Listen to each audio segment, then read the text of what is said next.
I pay homage to the Gautama, who, moved by his compassion, taught the holy Dharma to rid us of all distorted views.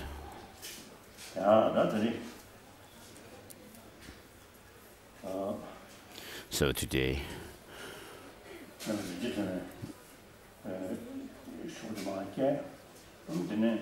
we'll finish the rest of the chapter 1 of the Precious Garland, and then I'll try to finish the middle stages of meditation.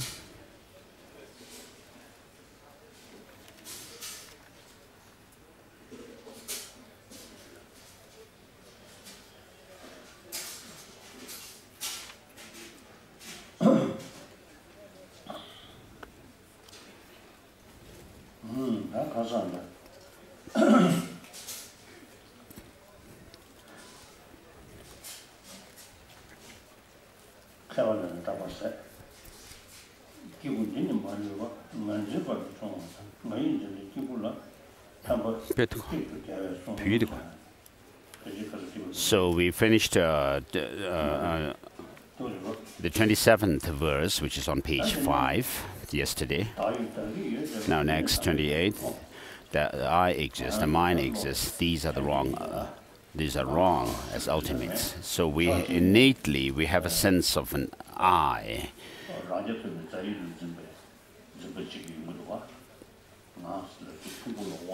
So within that, there is a sense of an I, which is seen as if it is the governing, or it is the governor of the body and the mind, which is called the clinging to the self, which has some kind of a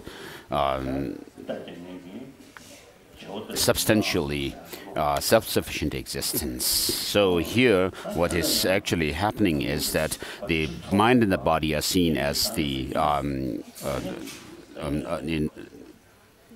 servant of the I, or the self.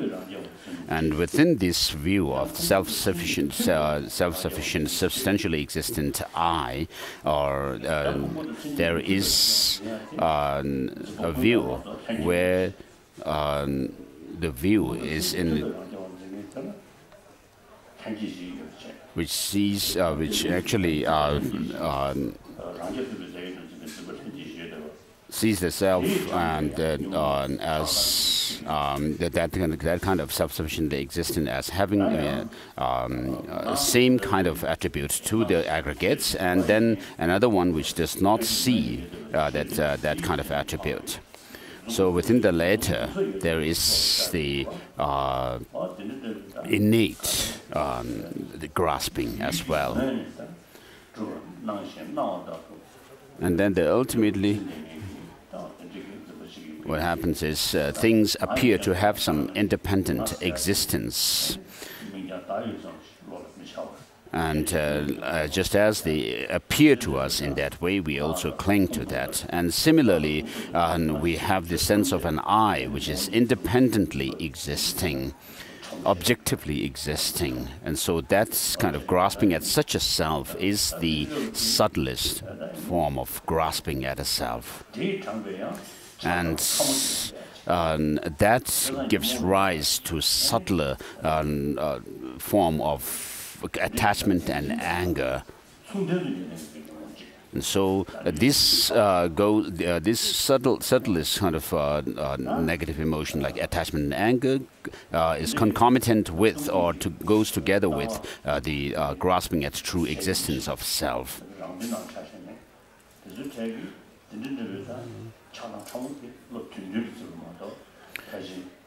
So apart from the Prasangika Madhyamakas, who actually destroy all objectification in things, the other philosophical traditions, even within Buddhism, even within the Madhyamaka tradition, actually consider that kind of independent or not independent, the objective existence of a self as valid. And therefore, So the subtlest form of attachment and anger can go together with the grasping at true existence of a self. But the clinging to a self, which is, as said earlier, the self-sufficiently, substantially existent I, and that grasping at such a self cannot go together with this subtlest form of grasping, but it is produced by or given rise to by that subtlest form of grasping at true existence. And so they do not have the same kind of apprehension of the object as well.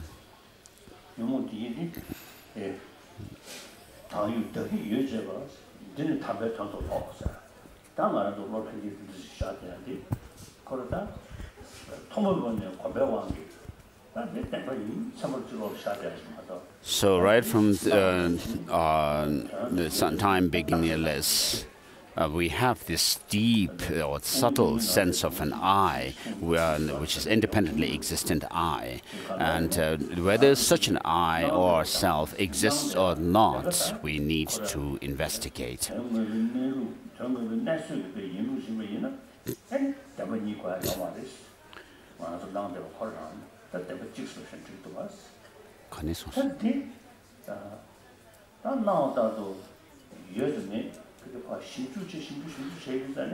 So in one of the texts it is said that things do appear to us as if they have some objective independent existence. Whether such an existence actually is valid or not, we need to investigate into it. And so we have things that we can analyze. And therefore, there is an appearance aspect and then the reality aspect of things. So we need to go and look for that reality, what the reality exactly is, the final reality is. And then there is also a level of understanding things on a conventional level where we don't actually do any kind of analysis or into the things,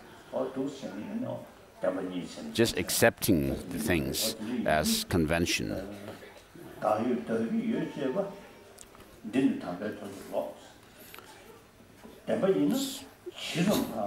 So the I exists, the mind exists, these are the wrong as ultimates. So if the I or mind were to have any objective independent existence, then they should become clearer and clearer as we do a deeper and deeper analysis into them, but that's not the case, and therefore they are wrong as ultimates. For the two are not established by a thorough understanding of reality, just as it is.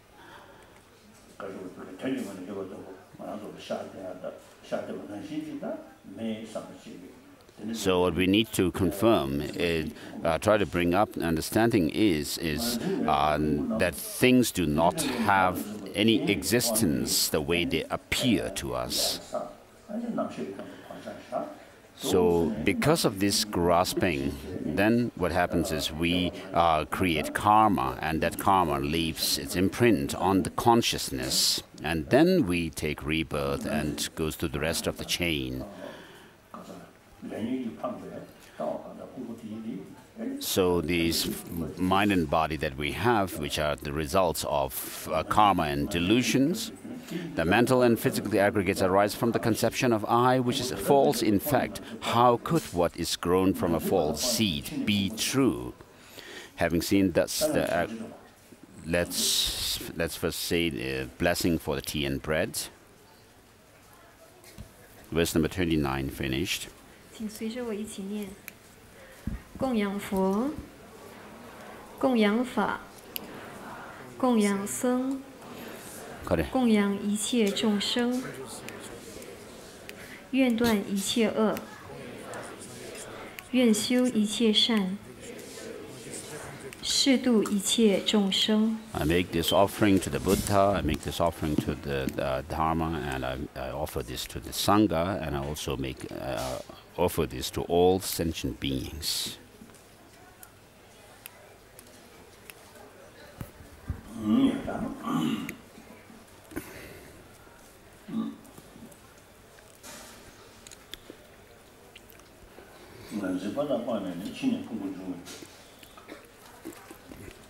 Hence, having seen that the aggregates are untrue, the conception of I is abandoned, and due to the abandonment of conception of I, the aggregates arise no more.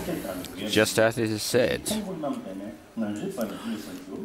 that an image of one's face is seen depending on a mirror, but does not really exist as a face. So the conception of I exists dependent on the aggregates, but like the mirage of one's face, the I does not at all really exist.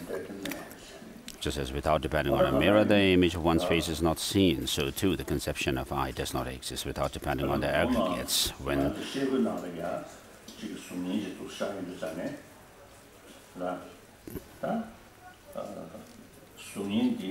So when you look into a mirror, you see your reflection, the image of yourself.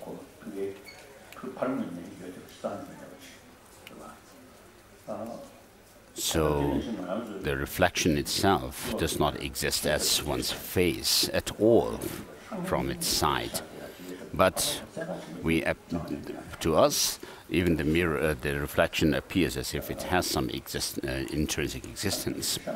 But if you search for that intrinsically existent thing, you will not find anything. As long as the aggregates are conceived, 35, so long thereby does the conception of I exist. Further, when the conception of I exists, there is action, and from it there is also birth. So, just as I said yesterday, when you have, when the body and the mind appear to our mind, they appear as if they have some objective existence from their own side.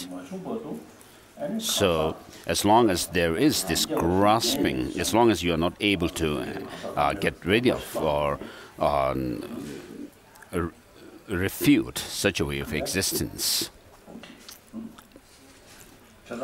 so long there is going to be this conception of self, of a person. So you will not be able to get undermine this grasping at a self of a person as well, as long as there is this grasping at a self of a phenomena, the aggregates. So in our philosophical text, within the compounded phenomena, there are three types of phenomena.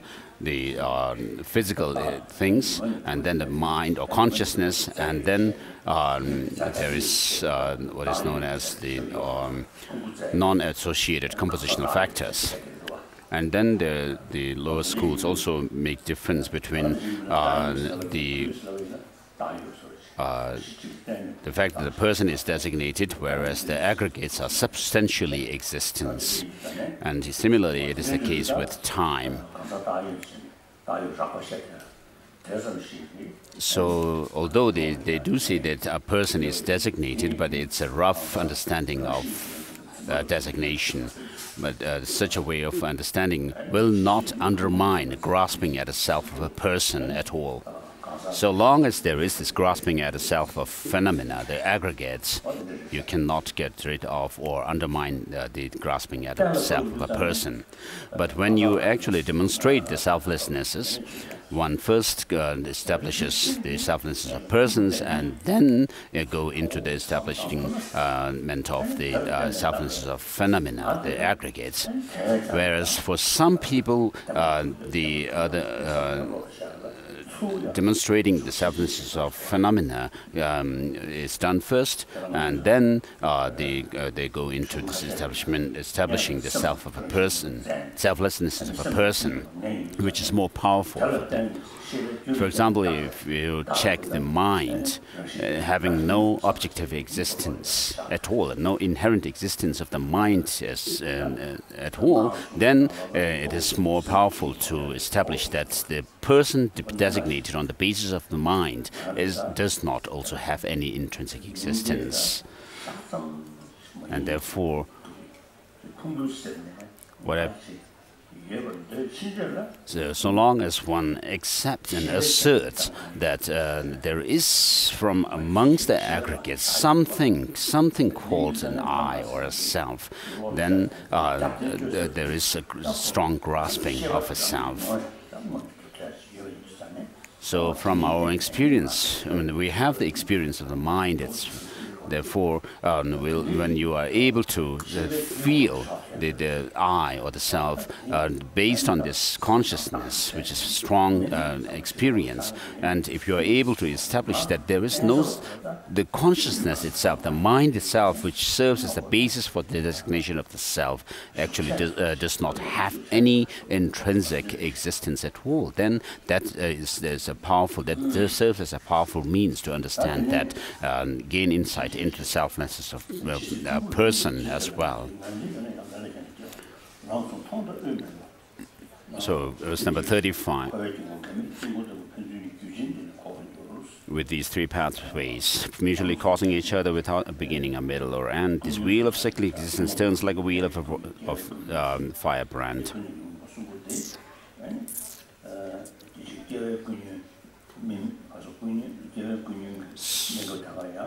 So during the birth, afflicted birth, we still create the karmas, and also which are brought about by the afflictive emotions. And so since there is no beginning to the consciousness nor or the samsara, we while we are undergoing one cycle of the 12 links of dependent origination, and even while going through this one cycle, we are creating more karmas, and that will throw us into more cycles of birth, death, aging, and sickness. And so it's endless like that. Because this wheel is not obtained from self, other, or from both in the past, present, and future, the conception of I is overcome, and thereby action and rebirth. Verse number 35, finished. 37, finished. So, as it is taught in the Madhyamaka text, there is a law of causality. It is not that things happen just as we wish. And therefore, the causes give rise to their effects. And as long as something is an effect, it must depend on its cause. And therefore, the realists say that things because the effects arise from their respective causes, that they are not what we think or what we project, and therefore there is an objective independent existence. Whereas the Madhyamaka say that there is no true existence, just as you say, the realists, and because things are dependently originated. And so the reasoning of dependent origination is used differently by these schools.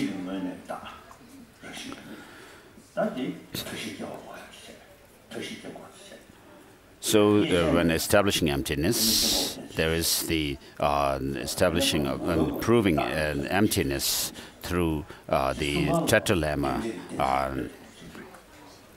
reasoning or logic.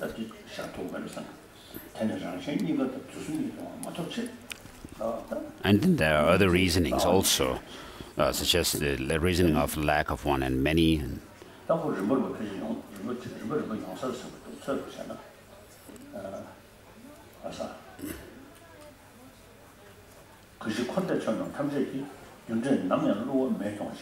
As it is said in the three principal aspects of the path,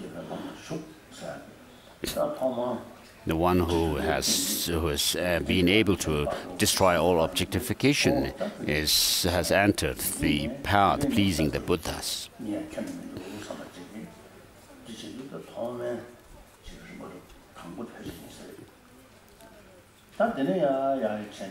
So first you bring up the understanding of the law of causality of within samsara and nirvana, that everything comes through causes and conditions. And then you gain the understanding of how things are merely designated. And because things are merely designated, they do not have any intrinsic inherent existence. And then you also bring up this understanding where the understanding of insight into emptiness, that things do not have end, that there's nothing to be asserted ultimately, and that things are causally dependent and arising, that they actually complement each other. And so you need to actually develop these understandings in a progressive manner, and first hearing the teachings and then trying to use as logic, and then try to ascertain the reality through inferential cognition. And so because this real is not obtained from self, other, or from both in the three times.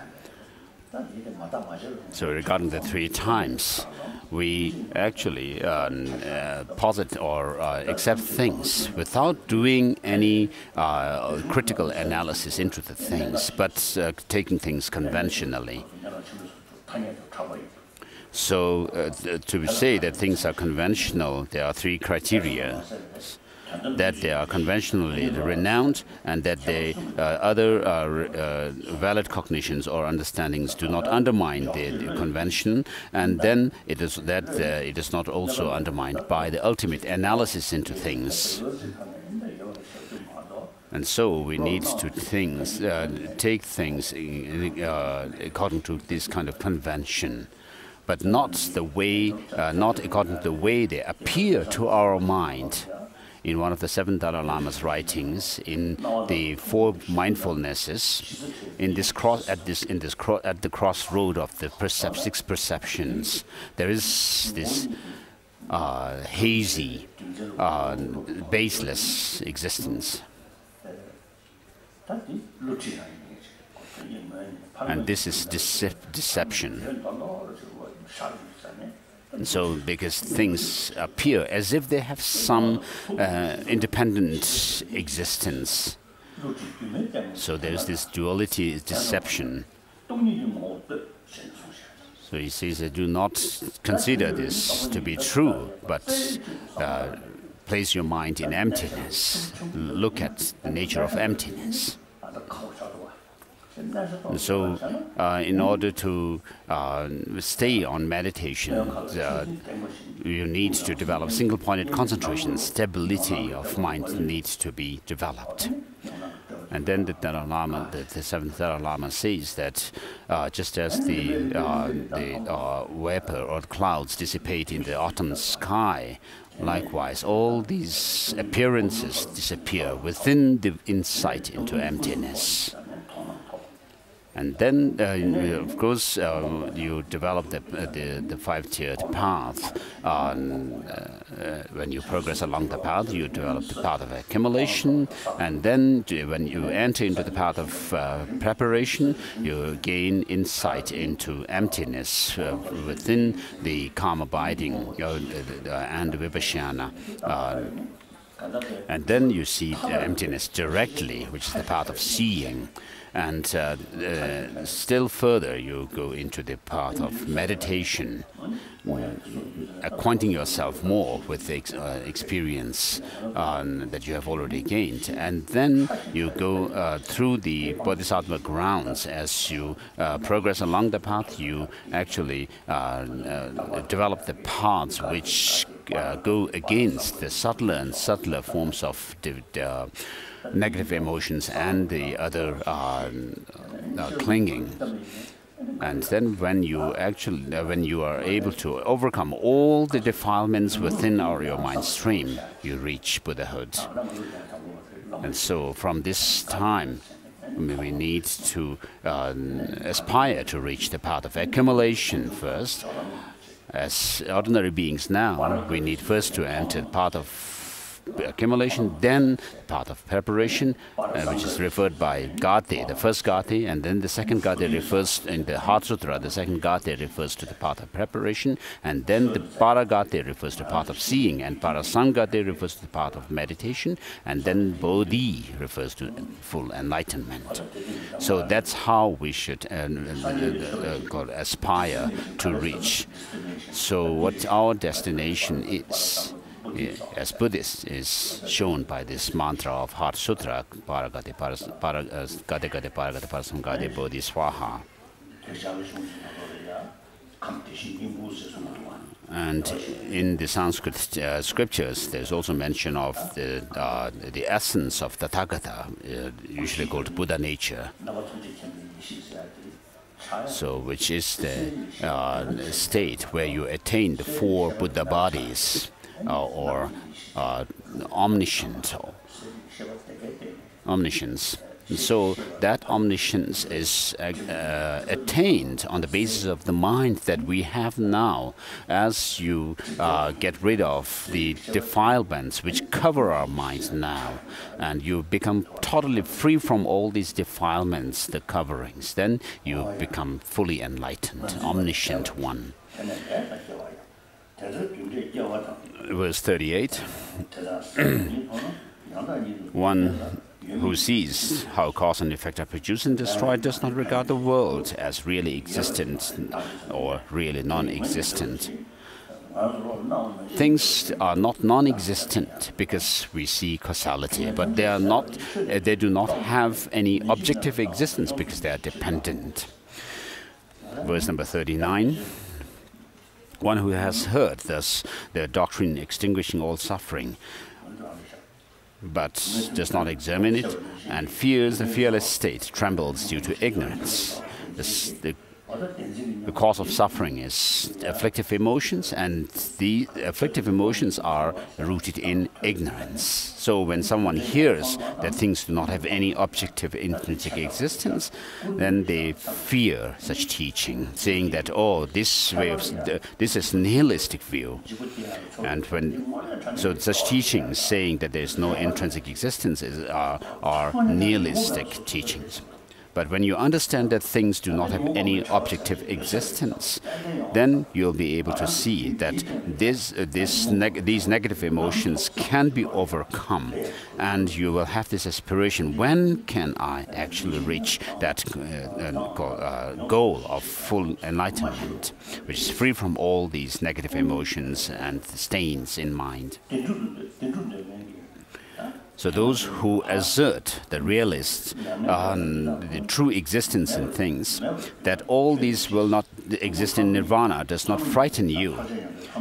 So they assert Nirvana without remainder, so in which they say and certain philosophical schools within Buddhism say that just as a fire completely goes out when the fuel is exhausted, likewise when you reach Nirvana, this without remainder, nothing of you is left at all, even the mind. But the Madhyamakas do not say that. Madhyamakas say that do not say that the mind does not go out of existence at all. So why does their non-existence explained here cause you fright? In liberation there is no self and no aggregates. If liberation is asserted thus, why is the removal of here of the self and of the aggregates not liked by you? Verse number 41.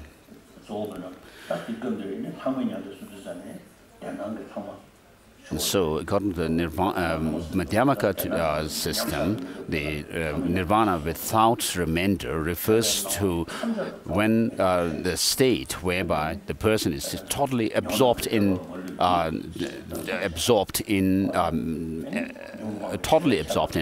emptiness, and therefore there is no appearance of independent existence of things at all. All appearances, own experiences kind of dissolve, as the seventh Dalai Lama says.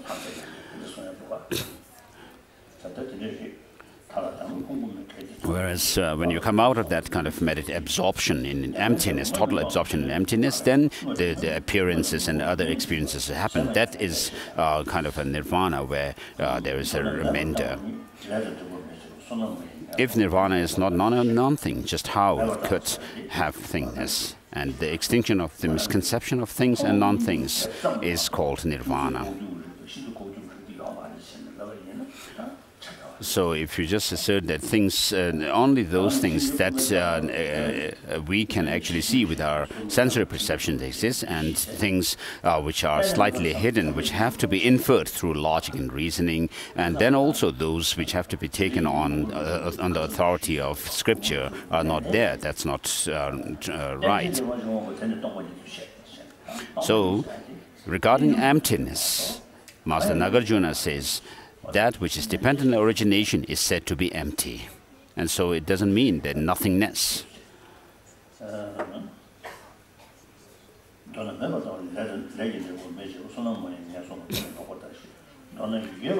Verse number 43 done. In brief, the view of nihilism is that effects of actions do not exist without merit and leading to the bad state. It is regarded as wrong view. In brief, the view of existence is that effects of actions exist, meritorious and not conducive to happy transmigrations. It is regarded as a right view. Because existence and non-existence are extinguished by wisdom, there is a passage beyond meritorious and ill deeds. This, say the excellent, is liberation from the bad transmigration and happy transmigration. Seeing production is caused, or one passes beyond non-existence, because you see the causality works there. So the suffering comes ultimately because of ignorance, the fundamental ignorance. And that ignorance is a distorted conception or misconception. And therefore, it can be ended and overcome. And the path to do that is, there is the path to lead to that, and then you attain through that path the true cessation. And so things do not exist the way they appear to us, as if having some intrinsic existence. The seeing cessation is as caused. One also does not assert existence. So next verse is an analysis of the causes previously produced. If you think about a cause which is objectively existent, then the effect cannot rely on it. So if the cause were to have any intrinsic existence, objective existence, then it cannot be an effect of its own cause which has given rise to it. Therefore, we need to establish things or understand things in terms of how things are dependently originated or relative. And so if things were to have any intrinsic existence, then you cannot talk about causality. So previously produced and simultaneously produced causes are non-caused. Thus, there are no causes in fact, because such production is not confirmed at all as existing conventionally or in reality. When this is that arises, like short when there is long, due to the production of this, that is produced, like light from the production of a flame. When there is long, there is short. They do not exist through their own nature, just as due to the non-production of a flame, light also does not arise. When having thus seen that effects arise from causes, and one asserts what appears in the convention of the world and does not accept nihilism. So this verse number 50 shows how things are conventionally existent. One who asserts, just as it is cessation that does not arise from conventions, does not pass into a view of existence. Thereby, one not relying on duality is liberated. So although one may assert emptiness, but if you are not able to negate the subtle object of negation, then for such people, the teaching on the selflessness of the person is taught, and within them and then there are the Chittamatras also, for whom certain emptiness, type of emptiness is shown, and then there is emptiness also taught for the Madhyamakas as well. So even the Madhyamakas who assert some objective existence in things, they say that things do have some objective existence. Things do have some existence from their own side. So the reason they give is, they say that there is a valid cognition which is unmistaken in terms of their apprehension, or in terms of how there is this appearance of self-defined characteristics of things to the consciousness. And then there is also a difference in saying whether the object of a negation, when we establish emptiness, appears to this sensory perception or not, even amongst the Madhyamakas. So we have great philosophers and thinkers in the past, in the Nalanda monastic university. People didn't take the teachings just for granted, but they did a lot of critical analysis into the teaching of the Buddha. And so I usually say that most of these Nalanda masters were from South India. So I say the South Indians have a special brain. But northern Indian people, because of the colder climate, maybe their brain does not work as well as the brain of the southerners. Perhaps the people from the south have better brain because of coconuts. They could take coconut water and eat coconut. So, and then there were the non-Buddhist masters who actually challenged the Buddhist masters. Now, if there were no such challenges, then the Buddhist masters would not have made such development. Remember that. So you will remain complacent without challenge.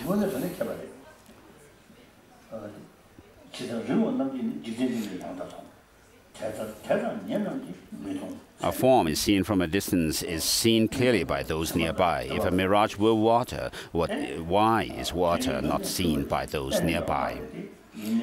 So although things do not have any objective existence, but they appear to be so, and therefore the way this world is seen is as real by those afar is not so seen by those nearby, for whom it is signless, like a mirage. Just as a mirage is seemingly water, but not water, and does not in fact exist as water, so the aggregates are seemingly as self, but not as self, and do not exist in fact.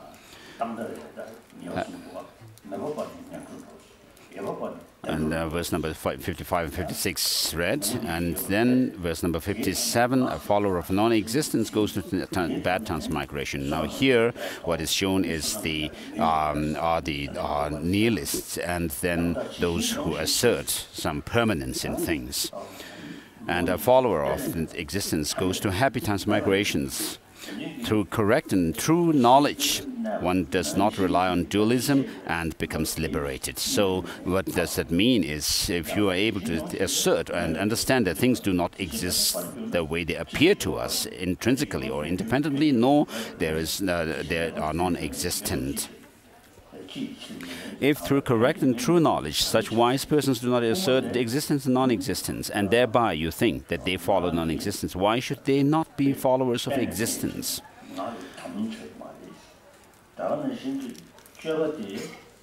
So the Madhyamakas, who understand how things really exist, or will not say that things have some true existence. And they will not assert non-existence, non-nihilism as well. But because they understand how the exact working of karma, they will assert how things exist conventionally. And so, if from refuting existence, non-existence would accrue them, why from refuting non-existence would existence not accrue to them? So there were many different philosophical systems that existed in India in the past.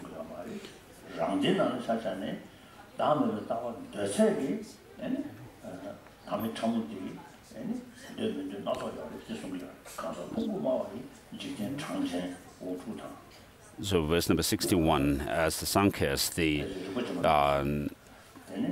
followers of Kannada, Nirgranthas, and the worldly proponents of the person aggregates, whether they propound what passes beyond is and is not, thereby know that the ambrosia of the Buddha's teaching is called profound, an exclusive doctrine passing far beyond is and is not. How could the world exist in fact?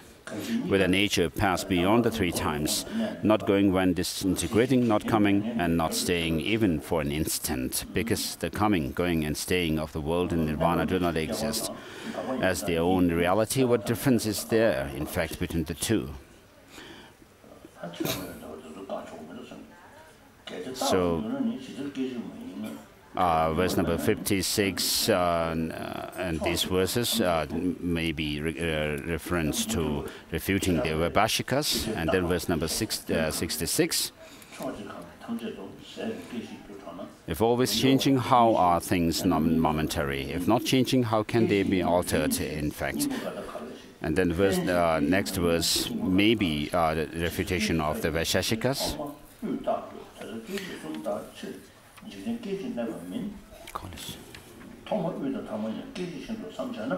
So verse number 69 or 70.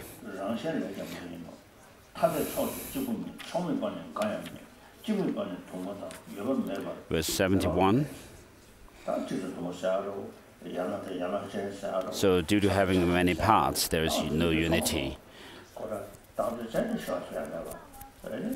So we can talk about parts and a whole and its parts, and one and many and so forth, but they are not asserted or posited with the view that they have some called intrinsic inherent existence.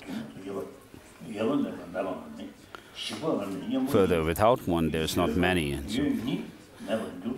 If it is thought that through disintegration or an antidote, an existent becomes non-existent, then how, without an existent, could there be a disintegration or an antidote? Hence, in fact, there is no disappearance of the world.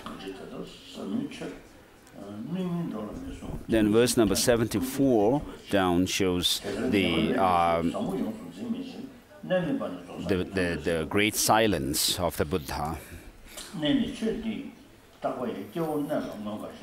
Thus, the doctrine of definite good, because he did not teach this profound doctrine to worldly beings who are not receptacles, the all-knowing is therefore known by the wise to be omniscient.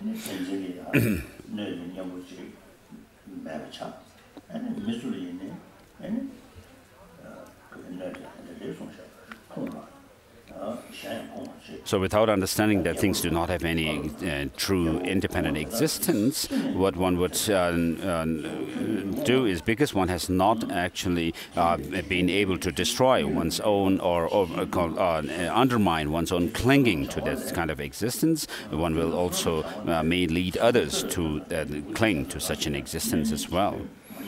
So frightened by this baseless doctrine, delighting in a base, not passing beyond existence, non-existent, unintelligent beings ruin themselves.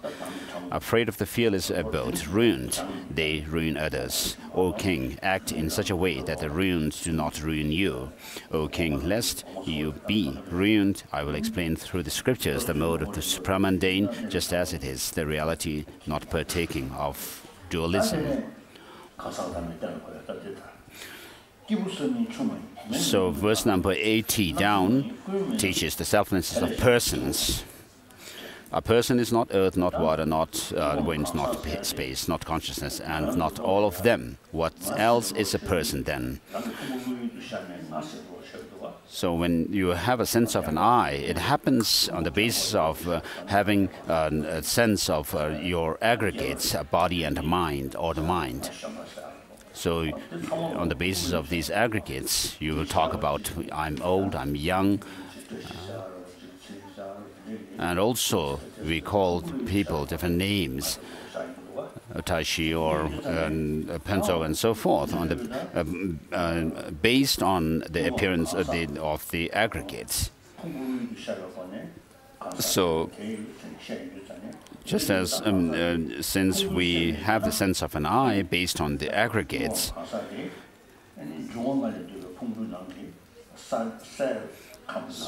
so the person is there's nothing that you can posit the person to be within the earth element in the person, nor the water, nor the fire, nor not fire, nor space. But when it comes to consciousness, the Chittamatras say the Alaya Vijnana is the entity or the identity of the person. They posit 8 different consciousnesses. And one of them is this Alaya Vijnana, which is the instance of the identity of a person. And then Master Bhava Viveka says that I assert that this consciousness, this is the 6th consciousness, to be the identity of the person.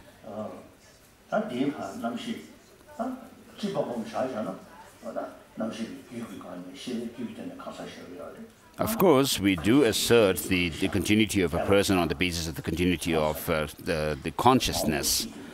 But within the consciousness, if you check what is the person, the present or the past or the future, nothing can be posited as a person.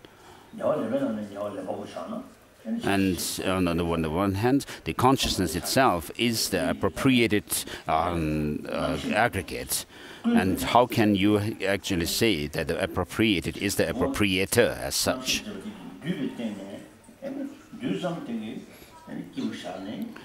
And then the collection of the 6 these elements, the six elements, cannot be posited as a person as well. But nor can you say there is apart from these 6 elements, there is a person separately. So what person is there other than these? So this shows how you cannot find a person when you do this kind of analysis. But does it mean that the person does not exist? No. The person exists by way of designation. Just as a person is not real due to being a composite of 6 constituents, so is the constituent. So there is a person who experiences pain and pleasure, which are the results of our good or bad karmas. Although a person is there, you cannot find the person from amongst the 5 aggregates. In this 22nd chapter of Mula Madhyamaka Karika, which is the analysis of the Tathagata, I usually switch this to oneself. When applying to oneself, I'm neither the aggregates nor am I the aggregates me. I'm not in the aggregates, nor the aggregates are me. What else? What then is me?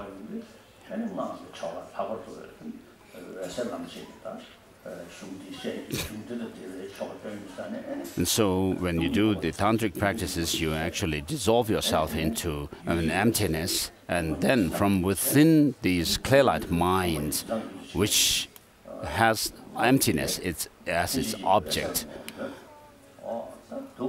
and from within this meditation on emptiness, you arise into deity. And when you do deity yoga practice, when you do this the deity yoga practice in this way, then it makes real sense. You can get some taste of the deity yoga practice as such. And so you need to make your mind familiar with this kind of meditation, and without really paying much attention to it, then it would be, even the tantras would not be so meaningful, the practice, as Shantideva says. Without understanding the teaching of Tantra, if you do a daily yoga practice, there is always the risk of grasping at a deity which is independently existing, and then you may arise into a very fearful deity. So that is actually undermining the practice of Dharma through Tantra.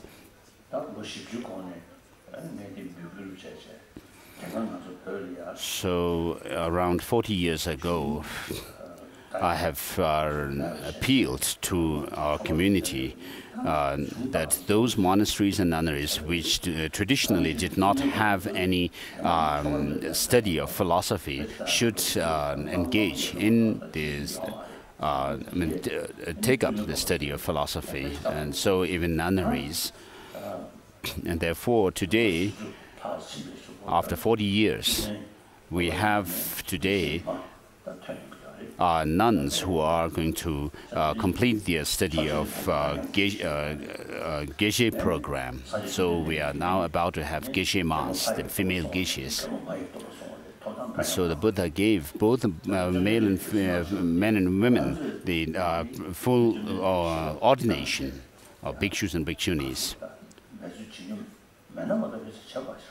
So therefore, we need to do our best in terms of practice of Dharma and study. So whereas in the case of the Vinaya, first we need to follow the tradition. So in the case of the Mula Sarvastivada tradition, which the Tibetan Buddhists follow, for someone to for the female bhikshuni ordination, the ordination master, the precept master, should be a bhikshuni. And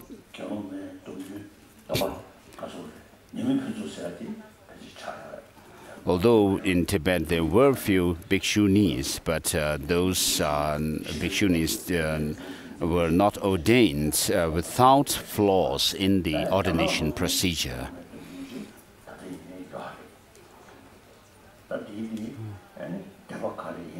And so in the Chinese tradition, you still have the bhikshuni ordination. So we need to also know the procedure of giving bhikshuni ordination according to the scriptures. And so with this, regarding bhikshuni ordination in the Tibetan society, we cannot do much because of following the... some people say that I, as the Dalai Lama, can actually do something about this, but there's nothing I can do about this, since we need to follow the Vinaya tradition. So during the time of the Buddha, of course, people became ardent as soon as the Buddha said, "Come here."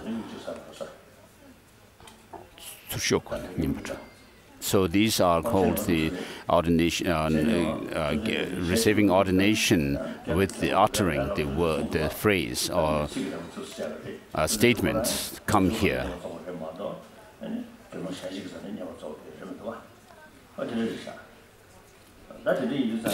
And then the Buddha himself became ardent by himself, not receiving ordination from someone else.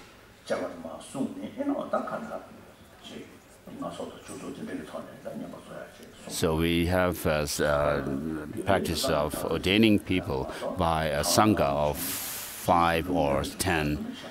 And we cannot talk about having visions and give ordination to other people, saying that, "Oh, I have such and such vision, therefore I can give this ordination." That's not going to work in the Vinaya tradition. So I once knew one Japanese practitioner. He built many stupas, peace pagodas, I think, around the world.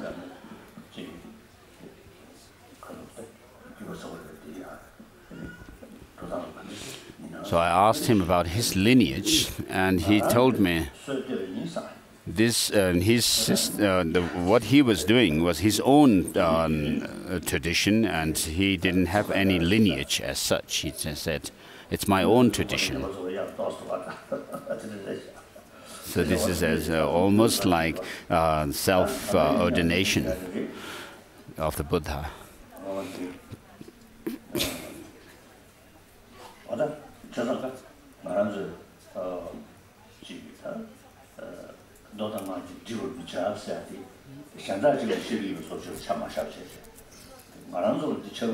Do not cause decline through Tantra and Sutra, as Shantideva says in his Bodhisattva Charyavatara. We need to be careful in our practice of the Dharma.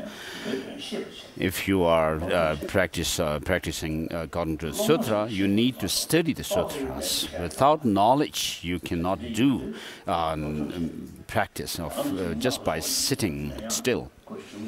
And similarly, in the case of Tantra, you cannot do practice without understanding, without knowledge. In the case of Tantra, we have the term Vajradhara. What Vajra means, which means the indivisibility of wisdom and method. And in the Guya Samaja, there are the 4 types of Vajradhara. General meaning, the literal word, meaning of the word, the implicit or the hidden meaning, and then the ultimate meaning of Vajra.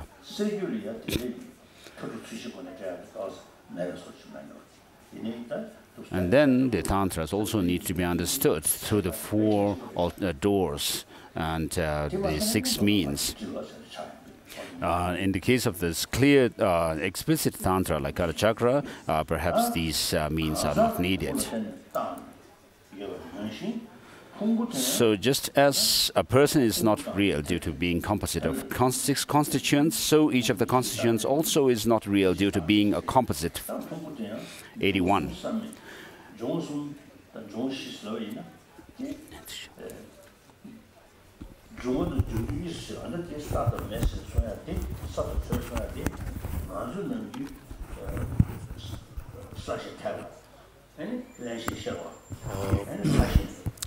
Regarding the 5 elements,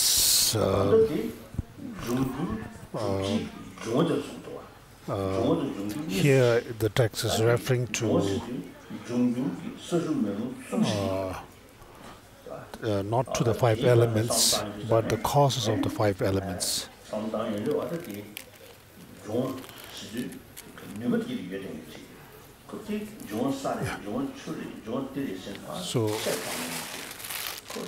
So it's sort of more or less referring to the potential that leads to the arisal of the 5 elements, which is not really substantial. And sort of basically potential and designation imputed.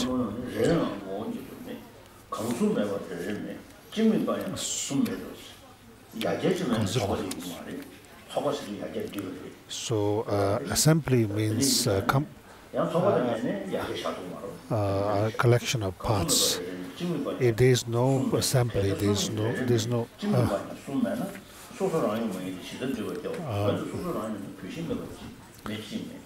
without parts, there is no collection. Without collection, there is no parts. So we are on stanza 84. Stanza 84.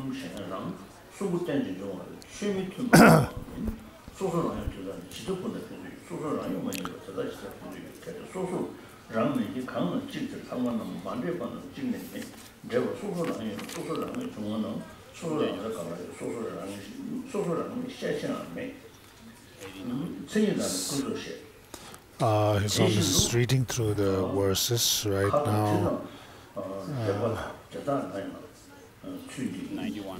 91. Stanza 91. in the Heart Sutra, where it is said that like 5 organs, 5 sense organs are not are absent. So the meaning is same.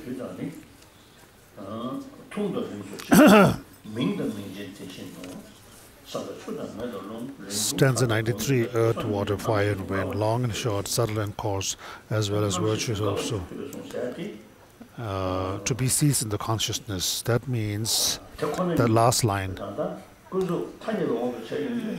Conventionally, phenomena appear in their different aspects, but when you analyze in the ultimate sense,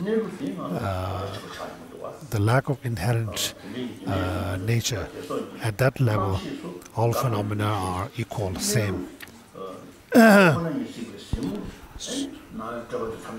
So, all elaborations sort of dissolve at the level of emptiness. So that's what this is saying, to be seized in the consciousness. Stanza 94. Earth, water, fire and wind do not have a chance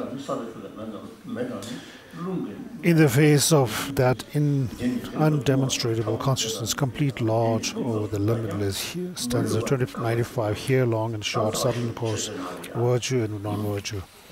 And here names and forms, all are seized. In the Madhyamaka Mulakarika homage verse also says that dependent origination, the 8 aspects of dependent origination are empty, or rather absent, in the view of the cognition that sees emptiness. Stanza 96.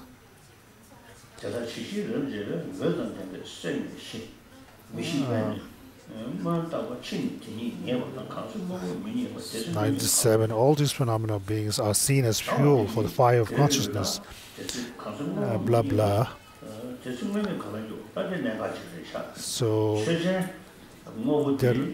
So here's a point when the object, when you analyze, cannot be found.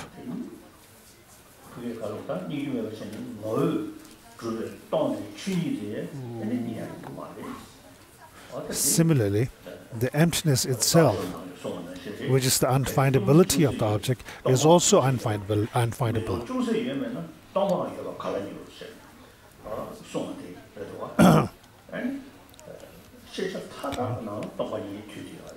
So all phenomena subsumes into emptiness.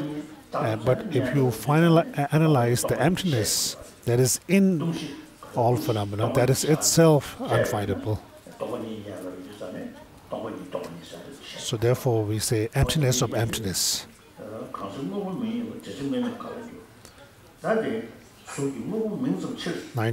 99. Because the phenomena of forms are only names, space too is only a name. Without the elements, how could form exist? Therefore, even name only does not exist. Regarding this last line, therefore, even name only does not exist.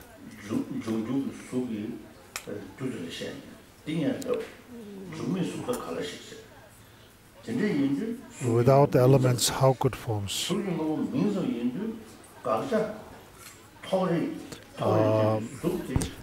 Since form is just a mere name, the absence of form, which is the absence itself, is also just a mere name. So the formless, the space-like formless realm is also a name, a mere name.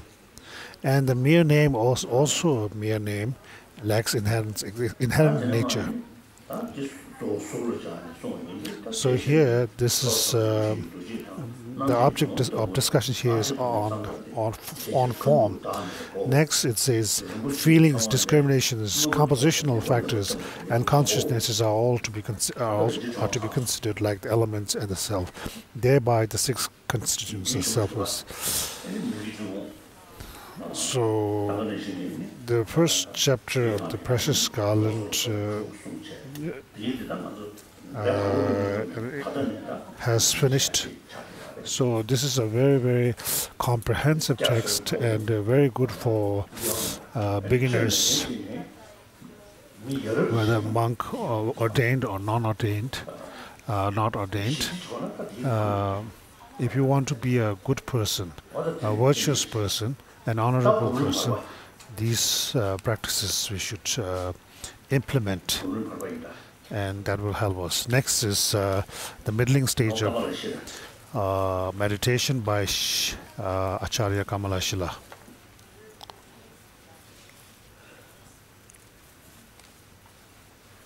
Kasan tes gozu sarwa. Gotis tsumare.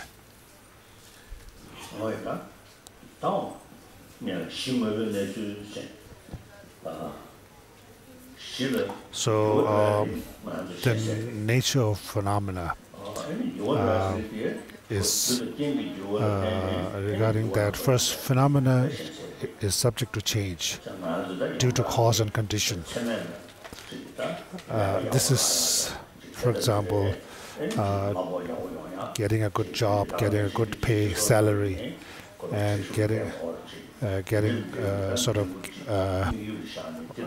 attaining good reputation. If you want to attain such goals at the time in your childhood, shouldn't have to go to school, sent to be school, and they should study well and work hard. So that's the method, the cause, and that cause will help in the future to get a good life and also be a constructive person in the future for society. So similarly, building a house, just building a good house is not enough. It should have good furniture. Similarly, a bird's making a nest. Just building a nest is not enough. And the bird should lay eggs, which is also part of the reason why the nest was built. So everything, we can see that everything comes from causes and conditions. This is something apparent to our eyes. So therefore, when the Buddha teaches, he teaches on the basis of changing the condition and causes and conditions. So changing, sort of shaping the causes and conditions in such a way that good results will occur in the future. So in the teaching of the Four Noble Truths, first the Buddha taught the first four Noble Truths and the 6 aspects. The first 4 sets of the 6 aspects are regarding the nature of the suffering, and the second 4 sets are about the cause. So if you engage in those practices, what is the benefit? If you say, so for example, suffering should be understood, and when suffering is abandoned, what is there to be understood? When the cause is already abandoned, what is there to be abandoned? So the Four Noble Truths itself has in the Four Noble Truths, the Buddha first the Buddha explained the causes and conditions, and then the practice what should be practiced, what should be abandoned, and then what can be achieved, the cause, the result. So there is a cause and the result stage within the Four Noble Truths. And also the causes and conditions should not should be a complete set of causes and conditions. So, and regarding the resultant enlightenment, regarding the resultant enlightenment stage, it also depends arise from causes and conditions. There is no inherent enlightenment, which is permanent, singular and causeless. So what are the causes of the state of enlightenment? Compassion and the bodhicitta, moved by compassion, and the six perfections motivated by bodhicitta mind. So compassion, bodhicitta, and method, which refers to the six perfections. Nagarjuna has, at the end of this Precious Garland, has said that there's a verse on there's a verse on I think which says, if you want to attain enlightenment, the root or the foundation is bodhicitta, the practice of bodhicitta, the mind of enlightenment. That and the state of enlightenment are sort of like indispensable to each other. If there is no practice of bodhicitta mind, there is no enlightenment. Without that, if you have that, then enlightenment will occur. So this is referring to the relation between cause and effect. There are two, regarding the relations between two objects, there are two kinds. One is the relation of causality, and one is the relation of same nature. So, so that last line in the Precious Garland says the foundation is bodhicitta, but that bodhicitta is also dependent on the all-pervasive compassion. Bodhicitta has the bodhicitta mind has two aspects. It sort of objectifies sentient beings, and its wisdom aspect sort of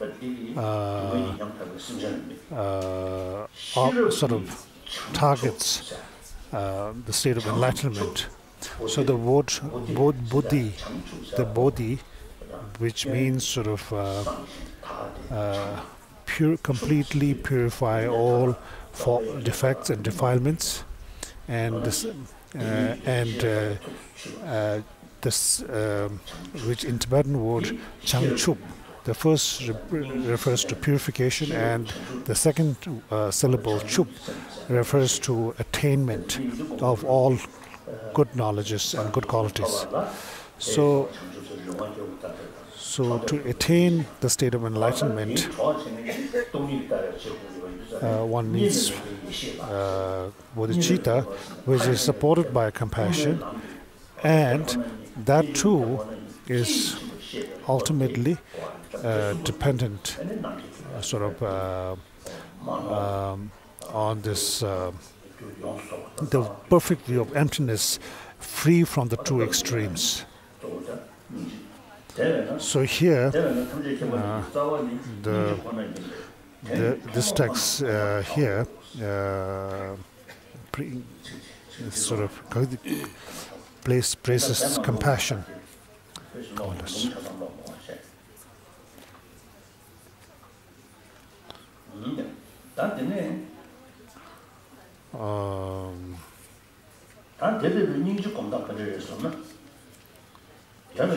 you ask what are the causes So how to practice compassion? His Holiness says he will perhaps not just read through the text word by word. Will just mainly explain the meanings and occasionally go over the words. So compassion is a mind which sort of thinks of all sentient beings and wishes, earnestly wishes to free the sentient beings from their respective sufferings. That's the definition of compassion.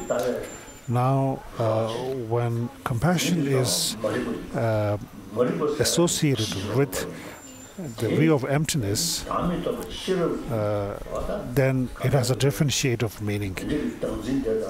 This root of, because the root of the emptiness mind perceives that the root of samsara and suffering is ignorance, and that leads to suffering and samsara.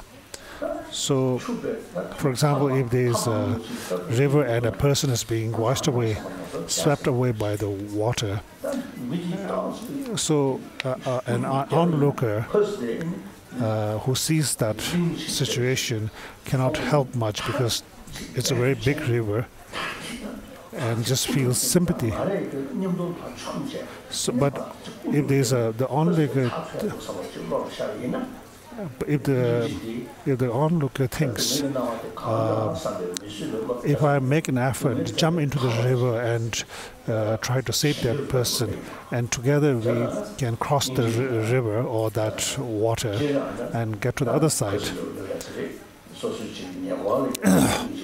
So, just like I said earlier,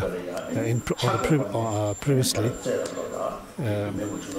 compassion is such that, for example, you have to practice it to those people around you. It's sort of an empathy, and then expand it towards all sentient beings, all human beings. For example, there are some people in this world who are very, very selfless and thinks of innumerable people on this earth, how to help them, like that. Now, if that is associated with the view of emptiness, the person will not only think how to help sentient beings, but they will think how to, even eliminate their root of suffering, the very seed and the cause of their suffering. So there's a different.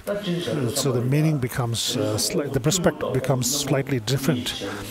Regarding bodhisattvas, there are two types: the intelligent and not so intelligent. Those who are not so intelligent bodhisattvas, they just all they can do is just pray and wish, aspire that for the sake of all sentient beings may I attain Buddhahood. Whereas those who are intelligent, the intelligent bodhisattvas, they first understand themselves whether it is possible to attain the state of Buddhahood, and then also whether it is possible to attain Buddhahood for sentient beings. And then if they realize that on the basis of this consciousness that is within us, it is possible to attain enlightenment through practicing antidote to overcome the root of samsara, and similarly for the sake of all sentient beings. When that happens, a great amount of enormous force of compassion arises in you for all sentient beings. Sort of an unbearable sense of empathy, compassion. So compassion has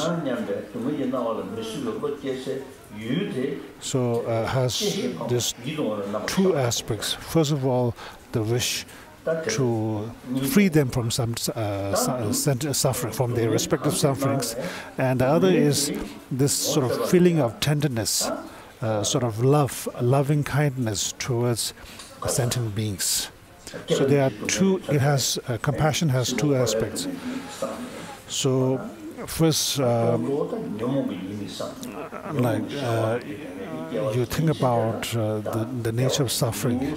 As long as one is in samsara, there is no. We are all subject to suffering and subject to the force of delusion and karma. So, to be able to get a huge, good comprehension of this, first you think about this aspect on yourself, that as long as I'm myself in samsara, there's no, I'm subject to suffering. So this is called the feeling of renunciation, this feeling of aversion to samsara, the samsaric existence, and then apply it to other sentient beings. So now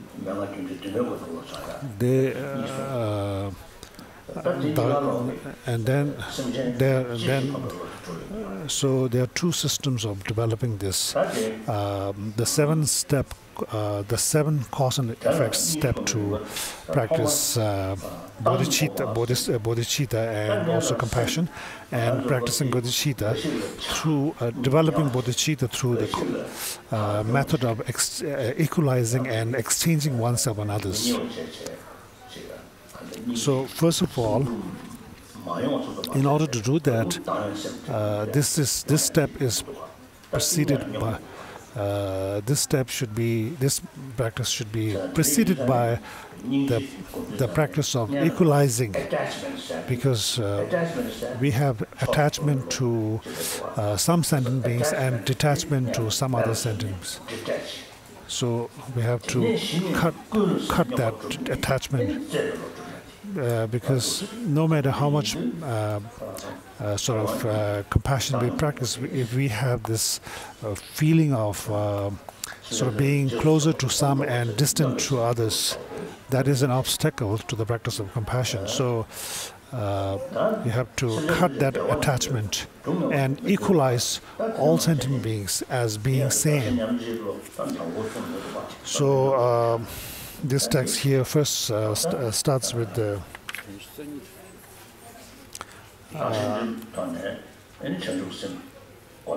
practicing developing bodhicitta through the practice of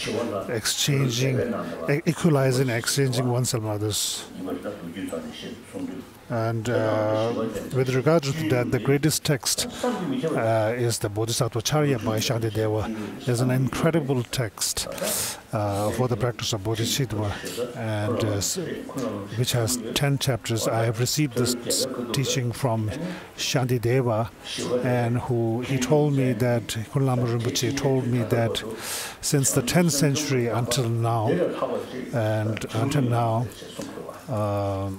regarding the practice of bodhicitta, no teaching or no instruction has been greater than Bodhisattva Charya, this Bodhisattva Charya text composed by Shantideva. So this text is there in the Korean language and also in the Vietnamese. So, so it is very, very. It is advisable to all of you to study from time to time, read this text. In the 8th chapter, there's a lot of there's explanation on meditative concentration, and the 6th chapter is perhaps on the I don't remember well what his on said. I think on patience.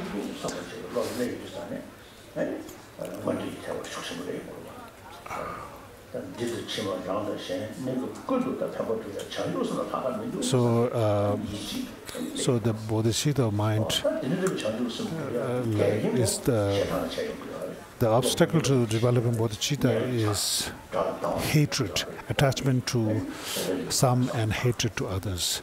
For that, you have to practice the chapter on patience and tolerance.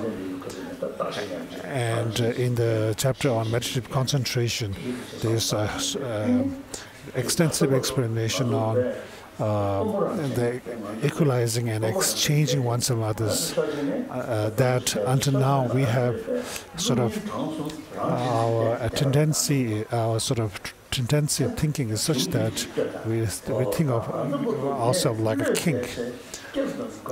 And so think well, until now I have been relying on the self-cherishing ego, and what has that given us, benefited us? Until now it has been the true source of all kinds of suffering for ourselves. Then in the Madhyamaka Mulakarika, the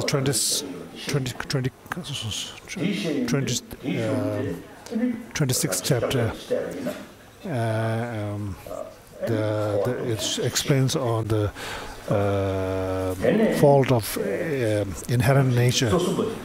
And in the 23rd chapter, where it is said that the three poisons are misconceptions, preconceptions, and they are further caused by the most subtle ignorance of self-grasping. And regarding the 24th chapter, there's extensive explanation on the meaning of emptiness by explaining the nature of dependent origination. And also the meaning of emptiness, the purpose of emptiness, these are all explained in this text. So, and also there's repudiation of those views which claim that the view of emptiness is a nihilist view. So the 24th chapter of the Madhyamaka Mulakarika is an extremely important chapter. The whole meaning of the Madhyamaka Mulakarika text can be summed up into these two lines. What is not dependent origination? What is dependent origination is empty. What is empty is not independent, something like that. So just by meeting, meeting once together in this hall, once and listening to a teaching alone will not be enough to understand emptiness. You have to go back and review what you have heard. Regarding myself, I can see that I am a fortunate person. I have done many good things in previous lifetimes, but in this lifetime I have also worked very hard. I have studied and practiced very hard, and the hairs on my head gradually disappeared. So not suddenly. So the realization in our mind also is a gradual development. A person doesn't become bald overnight. That's a very bad. That's an ominous sign. So also, if you learn about emptiness today and tomorrow you have realized emptiness, that's an impossible thing, and that's a big joke. So you have to study and research and contemplate on this topic over a long period, and gradually when it is definite and certain that you will undergo change and you will have some realization.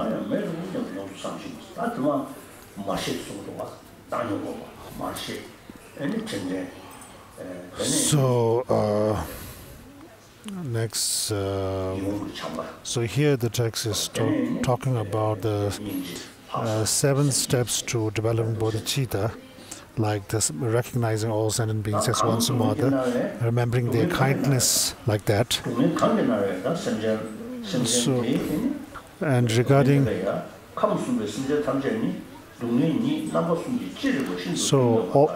and the text says the sentient beings of the 3 realms in the samsara are home, who are in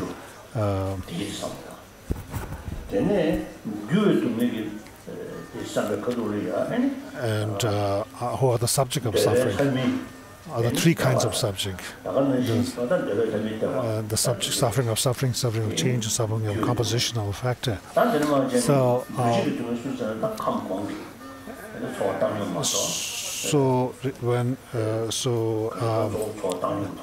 And then regarding the 3rd suffering,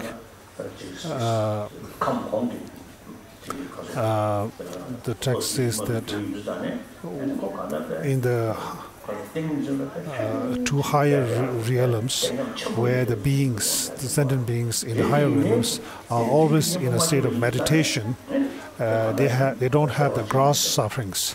But since they don't have the antidote to self-grasping ignorance, they are still not yet not free from samsara, and they are bound to sort of fall back into the lower realms, and they are also object of compassion.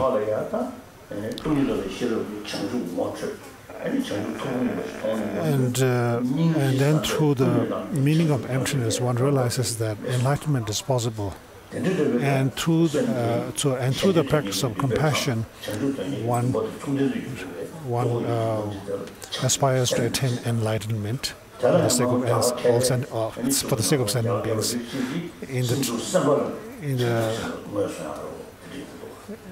According to ancient Indian scholars, different views are there. Some say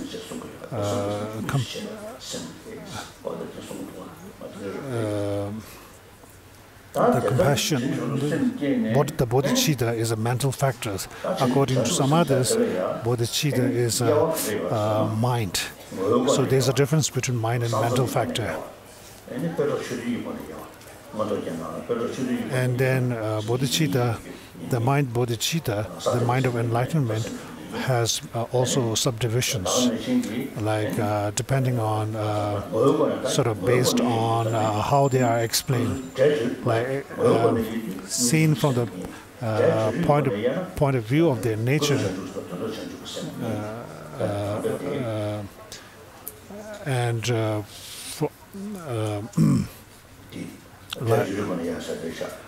so through designation is what is called as the ultimate bodhicitta and conventional bodhicitta.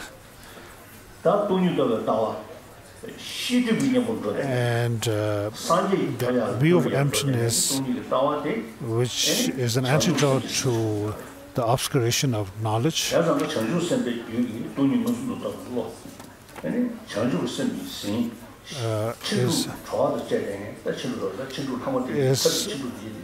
which is associated with the bodhicitta mind, and which is an antidote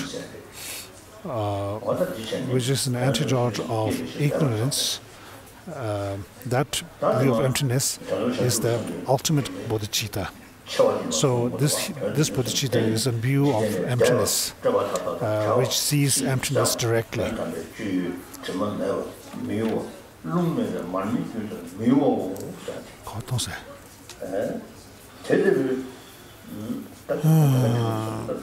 There are those whose minds are bound by various fetters of disturbing emotions like craving, desire. Others are in turmoil with different types of wrong views. These are all causes.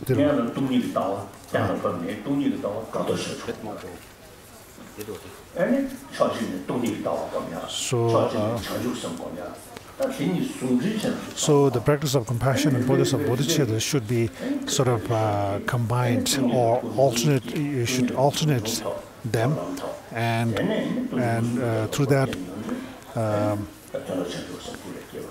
combine them, and then gradually one will be able to attain the ultimate bodhicitta, the direct perception of emptiness.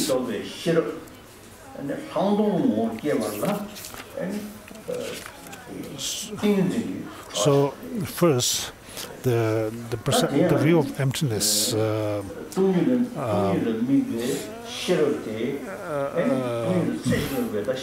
the emptiness wisdom, which is based on analytical analysis, should be combined. In order to transform that into the vipassana meditation, it should be combined with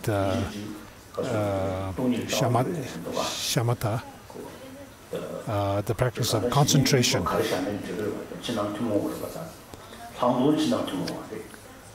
For example, vipassana is, for example, itself a common practice in both Buddhism and non-Buddhist doctrines.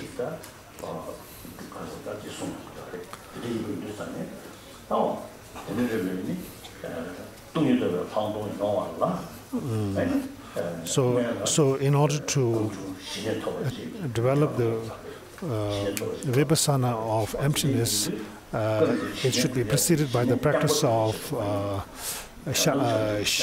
shamatha practice, the meditative concentration. But that should be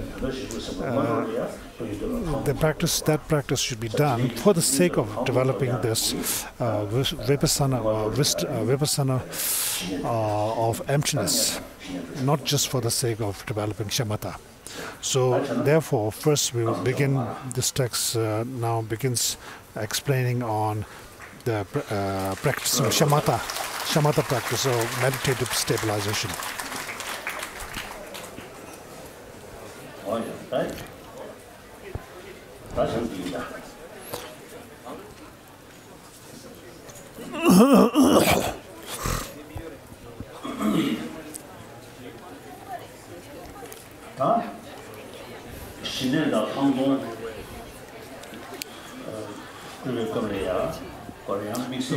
During the practice of vipassana and shamatha, or in other words, meditative concentration and especially insight, what are the resources do you need?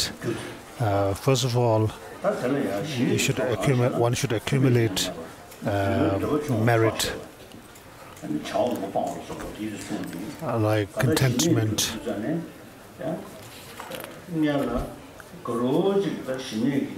So before, when developing shamatha,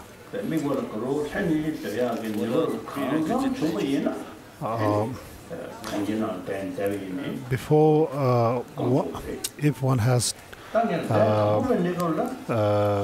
sort of developed quite stable meditative concentration, then one it may be okay to stay in a town or in a crowded place or in a city. But otherwise, if you are just a beginner, it is better to sort of seek a solitary place, or rather a more secluded place where there is quiet and peace. Because otherwise, at the beginner's level, just by hearing a sudden sound, one feels alarmed and disturbed. So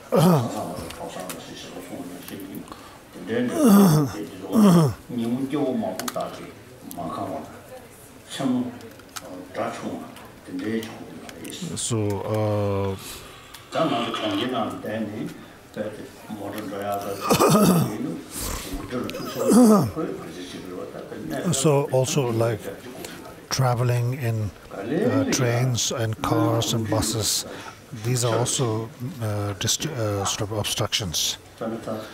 But as one sort of gets sort of more and more familiarity, accustomed to this meditation, and one like sort of the situation becomes such that what happens in front of one's eye, one doesn't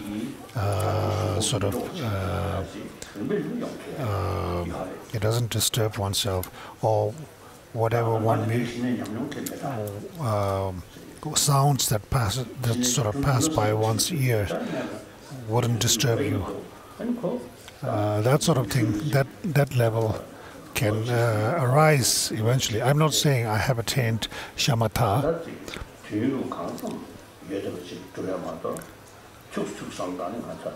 but shamatha practice is a practice that has to come over come through a consistent practice, not immediately. And next is the practice of accumulating merit, like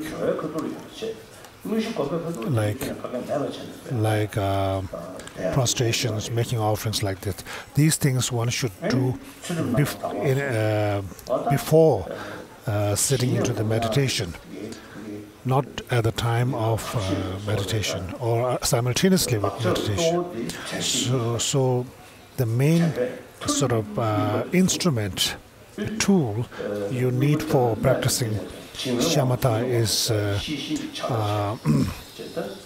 mindfulness and memory.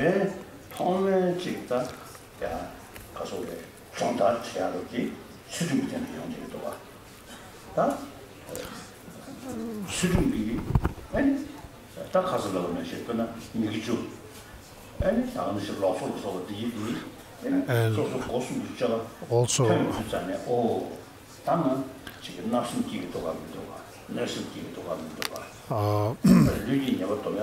also one should refrain from the 10 non-virtuous actions and engage, and also from engaging in wrong livelihood.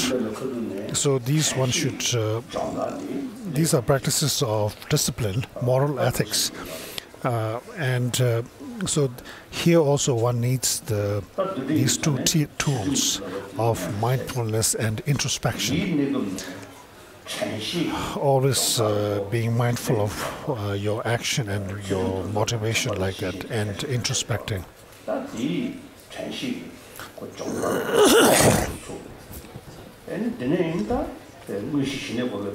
And then when one actually practice shamatha,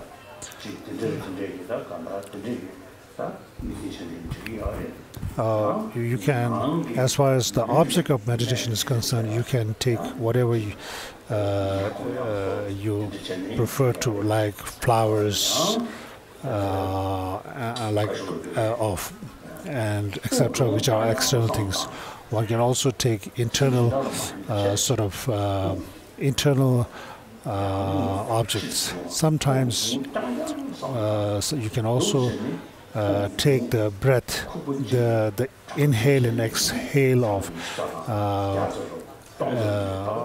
one's breath, and just focus the mind on that, like sort of counting that to like about 100 times, and trying to keep your mind focused for that much time. So practice of shamatha doesn't mean that you are sort of you look at an external object like a flower, and then with your open eyes and sort of remain transfixed on that object. That's not the meaning. It's something you remember the aspect of the object, and then keeping the mind focused on that object, sort of staying focused on that object by practicing mindfulness and introspection.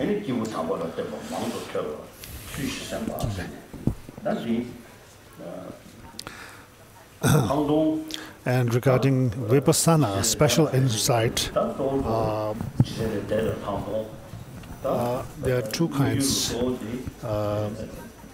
The transcendental special insight, And the main purpose of practicing Vipassana is to the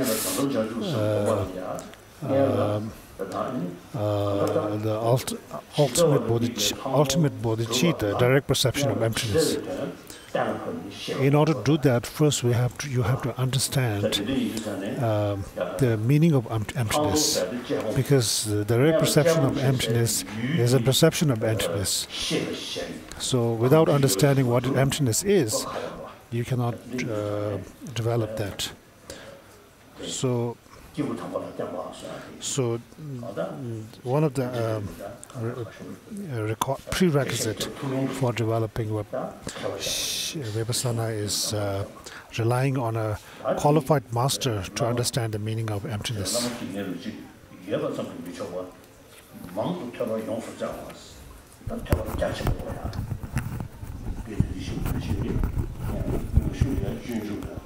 So regarding the prerequisites, on page 30, paragraph 3, it says they are the prerequisites to special insight. They are to rely on holy persons, to seek seriously extensive instructions, and to contemplate properly. So, of course, in order to know how to progress along the path and grounds of Bodhisattvas, you need to study the Prajnaparamita Sutras according to the Abhisamaya Alamkara and its commentaries. So if you have these texts in your own languages, then you should study these texts. And if not, then there are people, of course, in different countries and different languages who are actually translating these texts.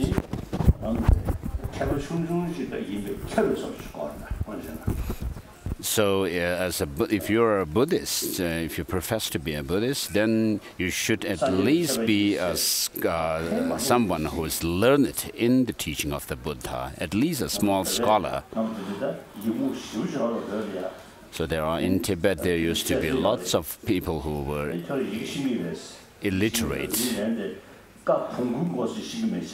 And so someone asked somebody else, do you know how to read? And the person responded, I even can't read, even if you write a huge letter as big as a donkey, as a head.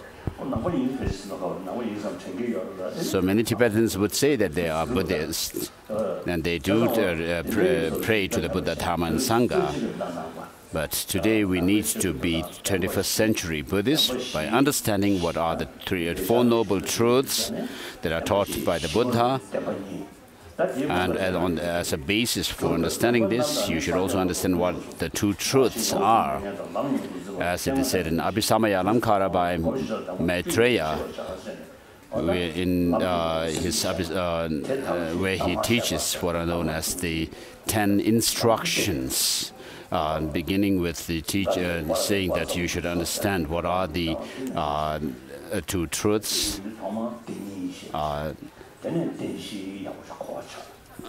which comprise the nature of the path.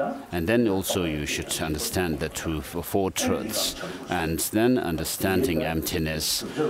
And your understanding of emptiness and so forth also should be used to develop the altruistic spirit of enlightenment, bodhicitta. And then you should actually develop these within oneself. So sometimes people become very learned, but then they are not able to integrate those teachings, that the knowledge into their practice. Their only focus is how to debate with others, argue against others, and to defeat others. And therefore, it's very important for us to, having studied the scriptures, to integrate them within oneself.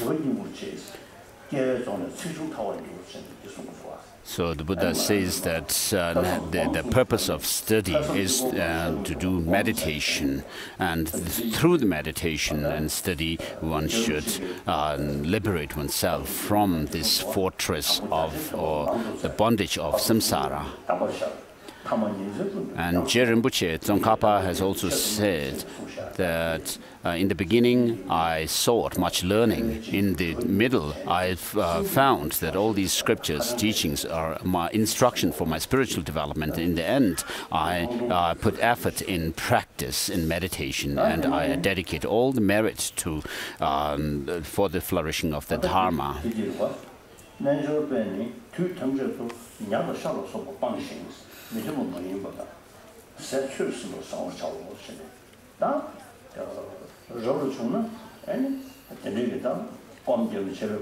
So when a yogi, the text says that when a yogi engages in his or her practice, he should do it in the beginning moderately and avoid non-vegetarian meals.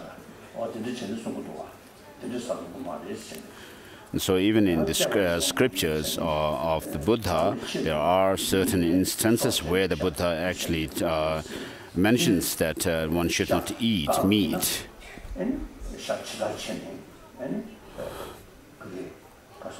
But in the case of and so in such cases he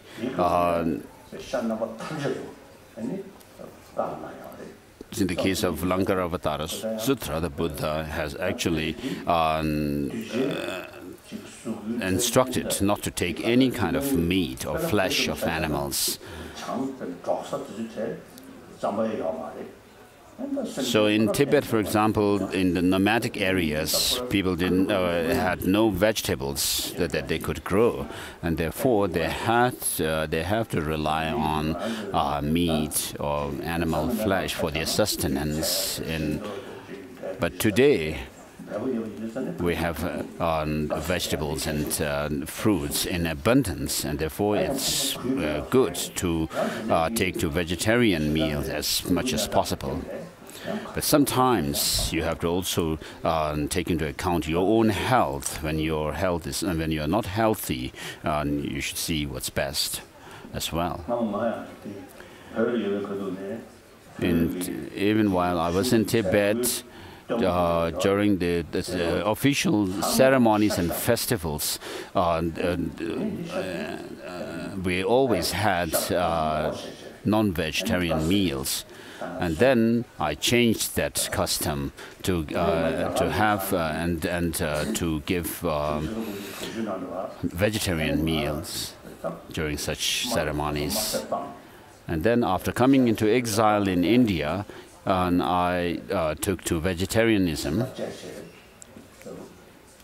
for more than a year. I was a vegetarian.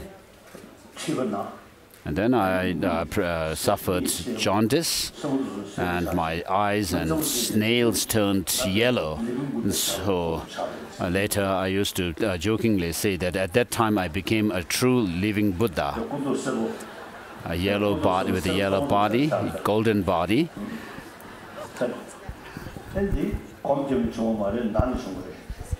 So that's not because of, I didn't become a living Buddha with a golden body because of meditation, but due to sickness.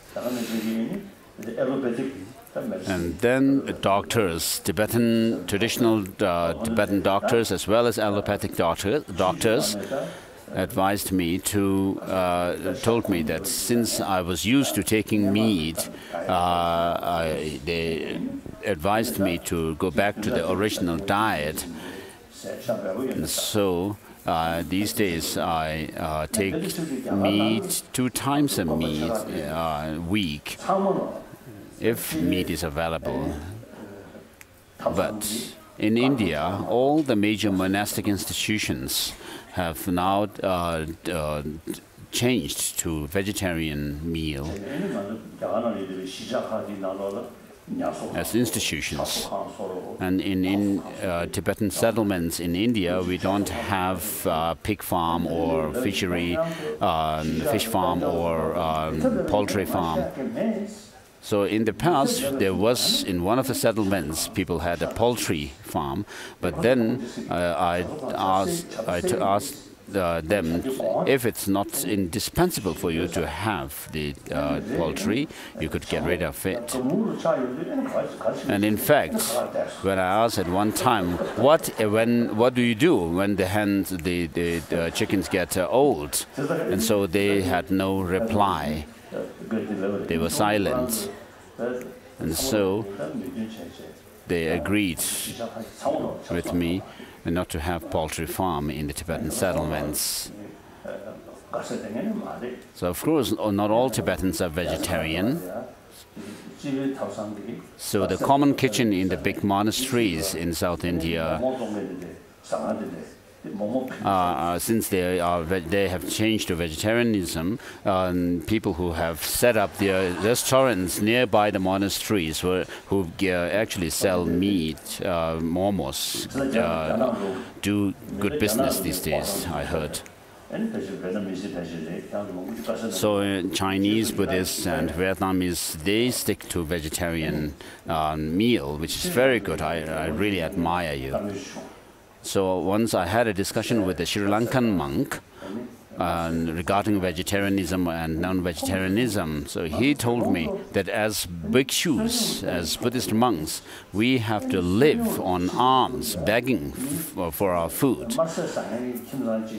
And if we go to a family who is non-vegetarian and they give us a non-vegetarian meal, of course we have to take that. And if another family gives us a vegetarian meal, we have to accept that too. And so he said we are neither vegetarian nor non-vegetarian. And so in Thailand also, the monks go on alms round. When I was in Thailand one time, I also joined the Thai monks. So since we had to walk barefoot, it was really difficult for me because my feet were burning, really.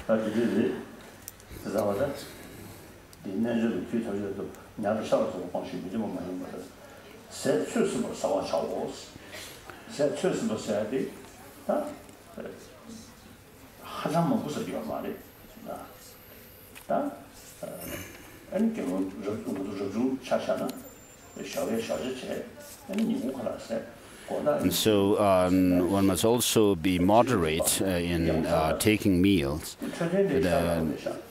For monks, because we cannot eat after noon. It's very good for health.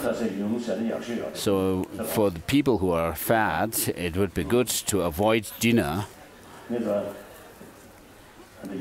whether you are a monk or not. So I have friends in the West who are really fat, huge. And so in my public talks, I tell them to follow the Buddhist monks' practice of not taking meal after noon.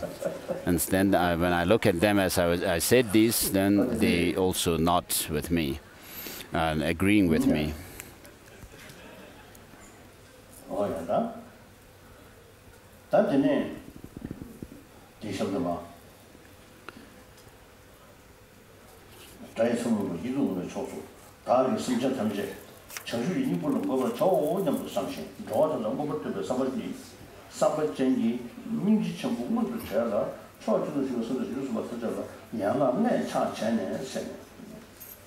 So this text talks about bringing up compassion in your mind and then making prostrations by touching 5 parts of your body on the ground. The forehead, the 2 palms, and your 2 knees. Touching them on the ground and making prostration.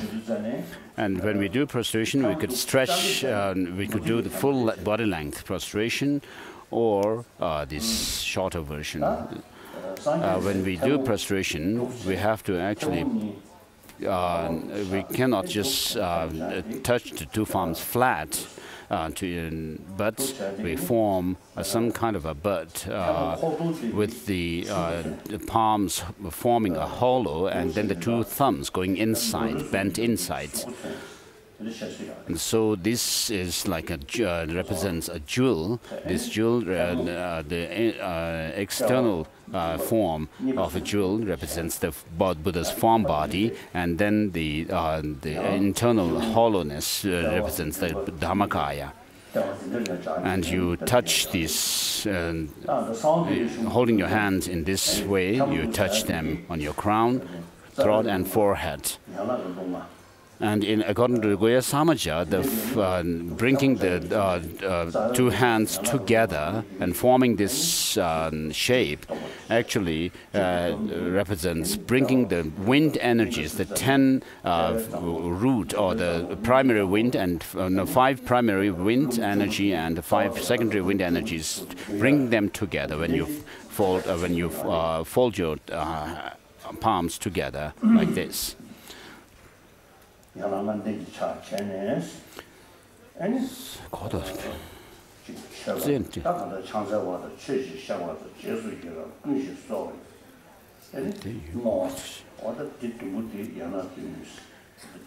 And so in your practice, we also do the 7 limb practice, such as prostration, making praise to the Buddhas, and making offerings, and then purifying, confession, requesting them not to pass away, requesting them to turn the wheel of Dharma, and then finally dedicating all your merits through these practices for enlightenment. And then with regard to the body posture, what is recommended is the 7 postures of Vairochana. So the first has to do with the legs, keeping the legs forming this Vajra posture, which means, which is usually considered, called the lotus posture, with your right feet on your left thigh and left feet on your right thigh. And then the hands are, the right hand is on top of the left hand, and then the two thumbs are touching, pointing, forming a triangle, and you hold your hands in this meditation posture at the navel point, and then you straighten your spine, and then don't leave the mouth natural, not open. And not, if you don't have teeth, of course, then you need to close your mouth tightly. And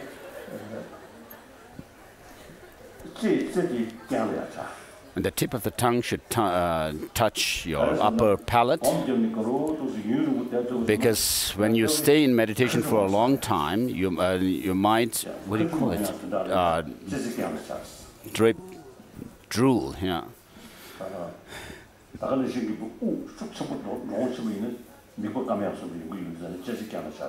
And then, the purpose of this is also to avoid getting dry, your throat dry.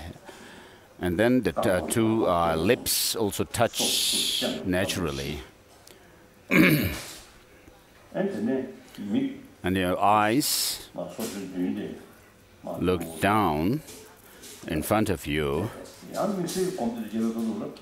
During certain special meditations, for example, in the case of the Kala Chakra, there is a meditation where your eyes are actually looking upwards to the mid-eyebrow. And then in the Dzogchen practice for Tekchu, the breakthrough meditation, you actually just gaze outwards. But in this kind of meditation here, you look down in front of you. Neither should your eyes be too open nor closed.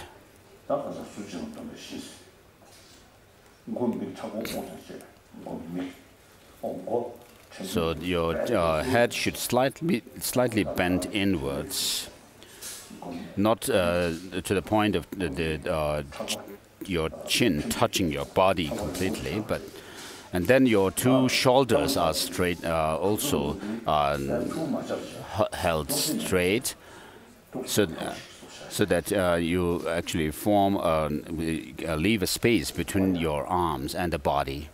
And then, regarding your breath, neither should you breathe too strongly nor irregularly, but breathe naturally.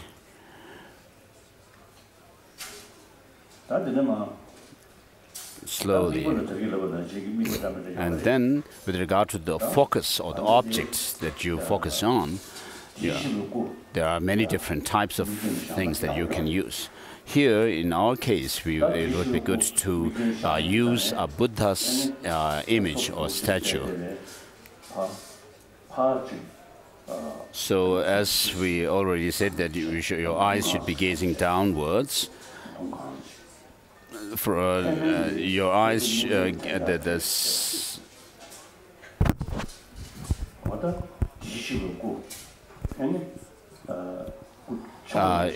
eyes should gaze at a distance of about an arm length, and then the statue of the Buddha should be somewhere at the level of your mid-eyebrow. And so, if it's smaller, and if the image is smaller, then it's going to help in focusing your mind better.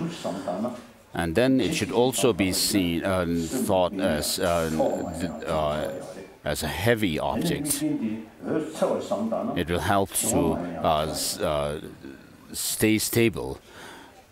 And then also imagining this image to be bright helps in not getting dullness of mind during meditation, dullness or a mental sinking.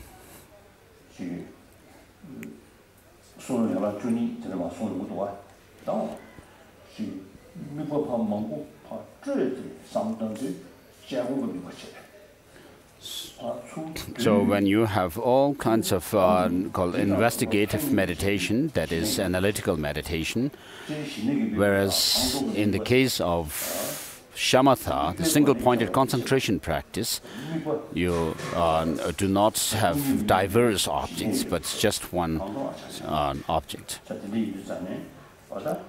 So with regard to the object that you use for your meditation, analytical or focusing meditation, there is no difference as to what you choose. But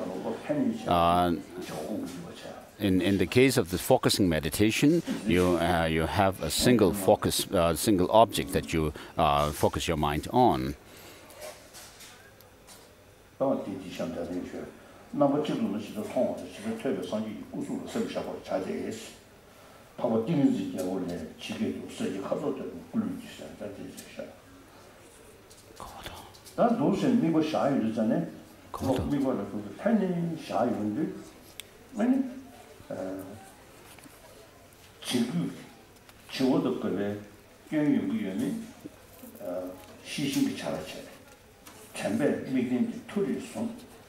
So when you try to develop single-pointed concentration, shamatha, or calm abiding, you also need to show mindfulness and introspection. Mindfulness means not forgetting the object that you have chosen for your focus, and then introspection is vigilance, whether checking whether you are actually getting distracted away from the focus, or you are some kind of dullness has fallen on the mind or not. And so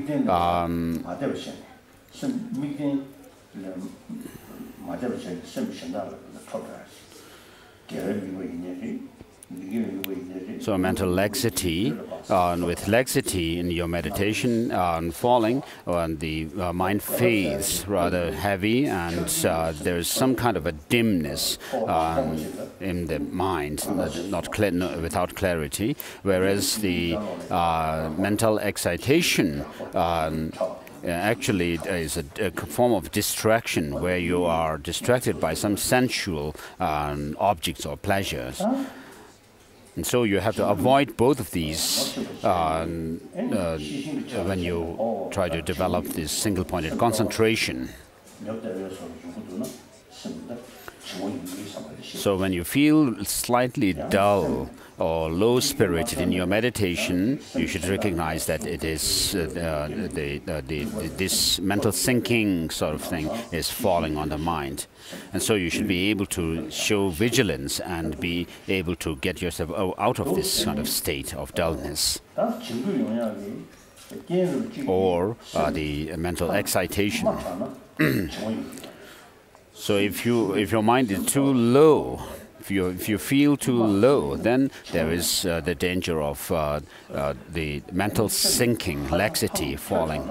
Whereas if you are too elated, then there is the risk of mental excitation or distraction.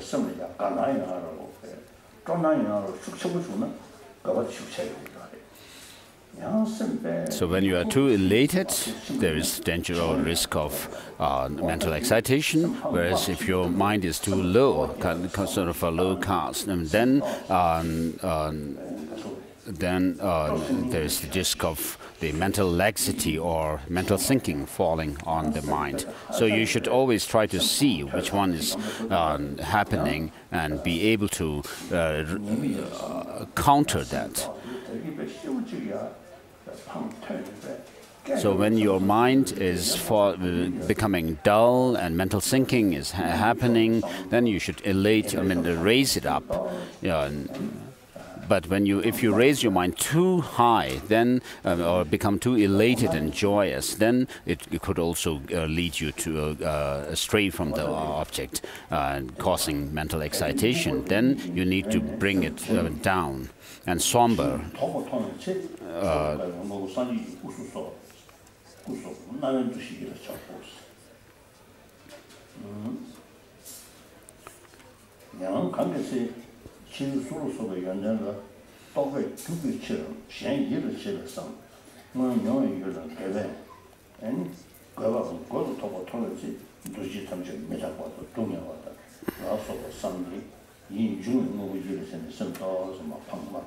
So when your mind is too distracted, then you should make it somber by meditating on suffering nature and impermanent nature of things and so forth.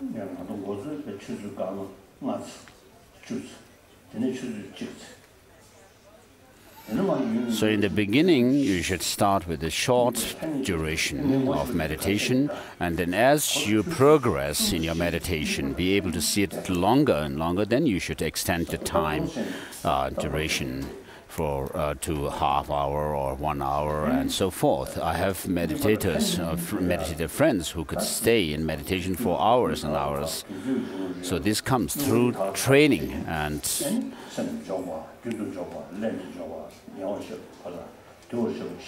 as you practice this single-pointed concentration, then you go through the 9 steps of developing shamatha. And at the 9th stage, you are free from both the mental excitation and mental laxity or mental sinking. And because of being able to stay focused without distraction or dullness, the internal elements like the wind element and so forth also become very serviceable. And so the defects of or the faults of the energies that help in meditation also go away. And then you experience what is known as the mental and physical pliancy.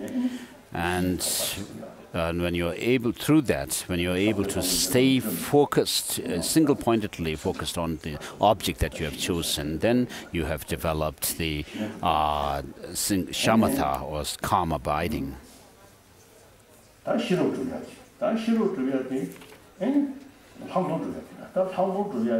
And then, so the text says you should understand that calm abiding is actualized when you enjoy physical and mental pliancy through prolonged familiarity with the meditation, and the mind gains the power to engage in the objects as it chooses. And then next comes developing the insight, penetrative insight or special insight on page 35, actualizing special insight section.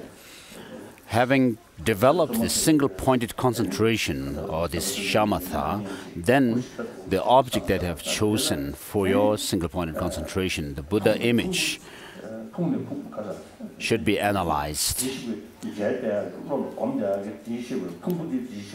So saying that the body or the psychophysical aggregates of a Buddha is not the Buddha, nor the Buddha, the aggregates. And neither the Buddha is in the aggregates, nor the aggregates are in the Buddha. And so what's Buddha is there then. And so in this way, when you analyze the Buddha, earlier you had this image of a Buddha that really in front of you. A Buddha is someone who is an object of veneration, worship. But when you do this kind of critical analysis into the nature of the Buddha himself, you cannot find the Buddha either. But that doesn't mean that, although that doesn't mean that the Buddha does not exist as such. But Buddha exists by way of name or designation. So the Buddha exists, and existence could only be two ways. One is objectively existing, independent, objectively existent Buddha. The other one is by way of mere designation. Since the Buddha cannot exist objectively, independently, there is no other way but to say that the Buddha exists by way of designation alone. And therefore, when you understand that, as soon as the Buddha appears in your mind, you should be able to confirm that there is no independently existing Buddha as such. So Kyutup Sangye, she has said this song that you place your mind on the empty nature of the mind. Just as the Buddha appears to your mind, you should be able to confirm that there is no independently existing Buddha. So after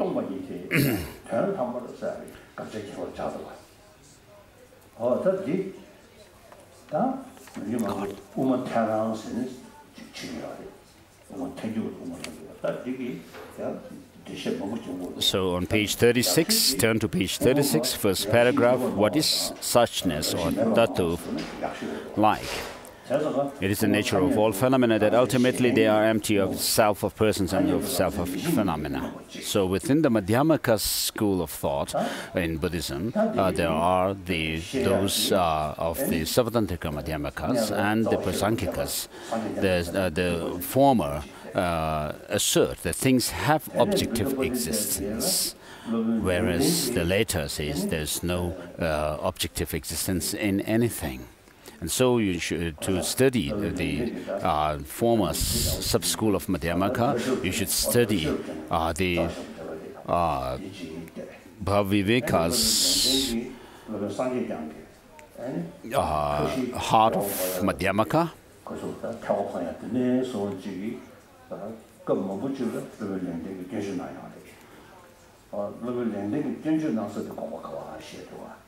And if you go into his lamp of wisdom, Bhaviveka's, you'll also find him arguing against Chandrakirti's way, interpretation of Mula Madhyamaka Karika. And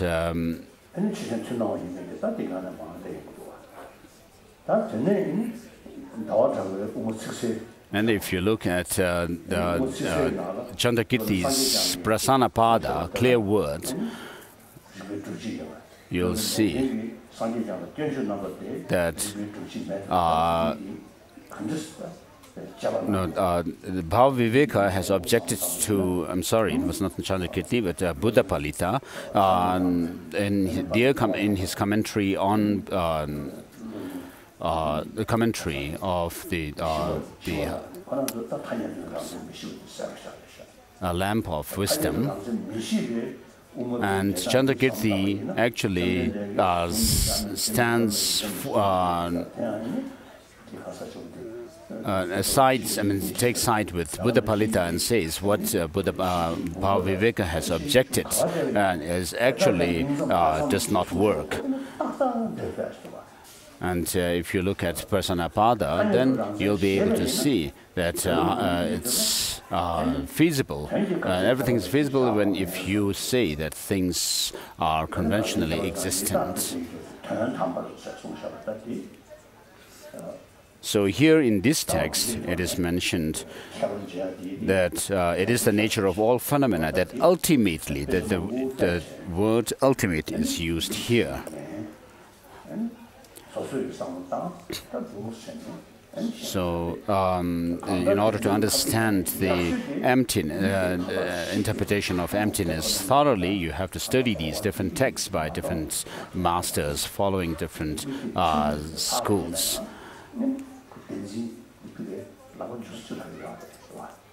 So what you have to understand is, as long as there's something left for you to actually grasp or to objectify, I mean, the clinging to some independent existence of things is still left there. And so this should be destroyed completely, and therefore you cannot accept anything to have any objective existence. So in the study of logic and philosophy, we learn about how our mind engages with objects through the principle of elimination or exclusion or not, and I mean, what kind of things or phenomena are there, whether they are positive phenomena or negative ones in the sense of implicating negative or non-implicating negative phenomena and so forth.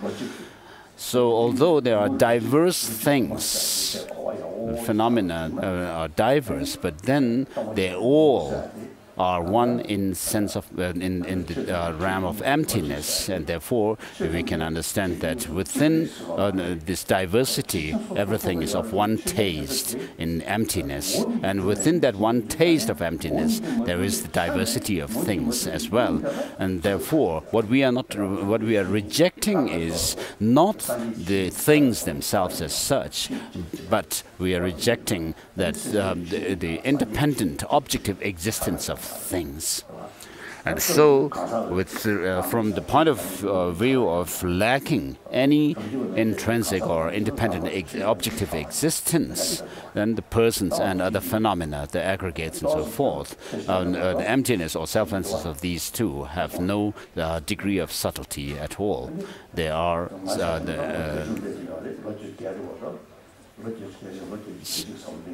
so I am now 81. I still consider myself as a student of Buddhism and still study and read texts. And so my younger brothers and sisters and older brothers and sisters, you should also study the texts. So while studying, you may fall asleep, and then your head may be touching the scriptures. But in any case, you should study the text. Work hard. So that is about meditating on the ultimate nature of things, developing vipassana. And then, on the basis of this meditation on emptiness, vipassana, you'll again develop the pliancy of mind.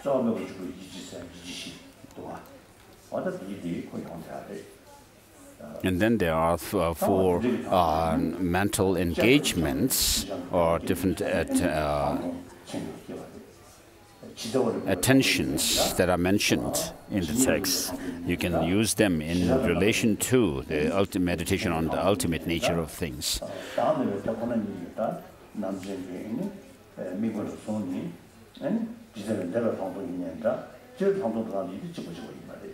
So with regards to developing penetrative insight, I mean, you can have a mundane kind of practices, meditation, as well as transcendental meditation as well.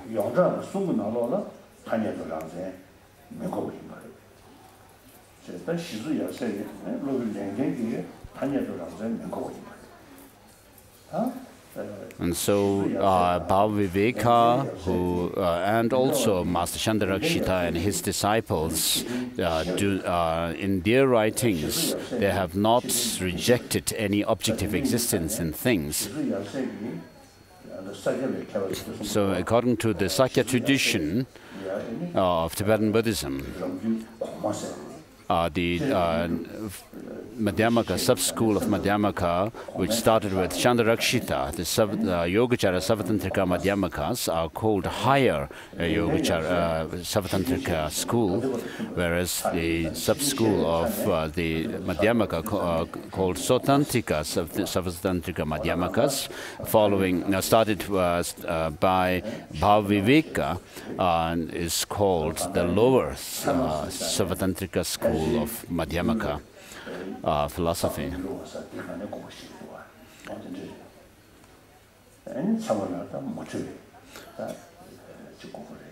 And then all these schools do say that there is a valid cognition of things, which says that a cognition which is not mistaken with regard to the object it perceives or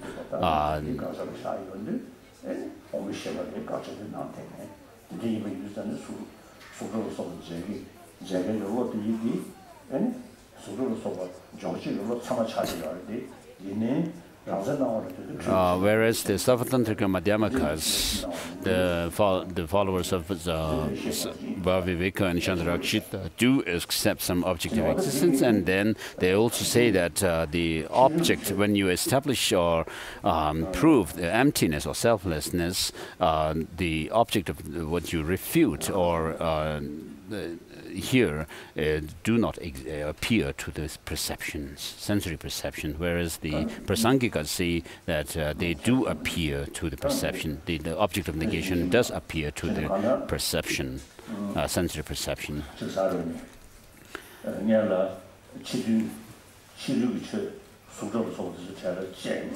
So when you actually break the things, external things, down to their smaller parts, there is the system of Chittamatras who say that things do not exist externally. By doing that kind of analysis. So how do the things exist, if you ask? They say, the Chittamatras say that they exist as a reflection of the imprints of those things on your mind. And therefore the object that you see and the perception which sees it are of one substance, of the same substance, although the objects are not said to be the consciousness or the cognition which sees them. The Chittamatras say that the perceptions and our mind are truly existing phenomena. And in this text also they will also find later that things are empty of true existence. If you break it down to its smaller moments, there is nothing truly existing. And so the philosophical view that is propounded here is of Madhyamaka philosophy.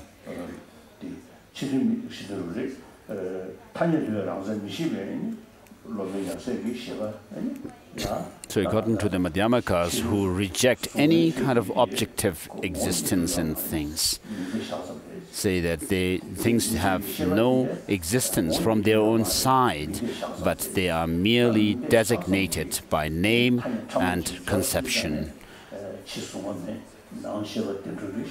So therefore, there's no need to say for them that things have no external existence, but the mind exists truly, and so they can say that things have external existence, but they are merely designated, just as the external objects do not have any objective existence, independent existence. Likewise, the mind itself lacks that kind of existence. So we'll stop here for today. So we'll continue this text, the remaining part of the stages of meditation, and then how to go about with the practice. I'll introduce that on the based on the 37 practices of Bodhisattvas.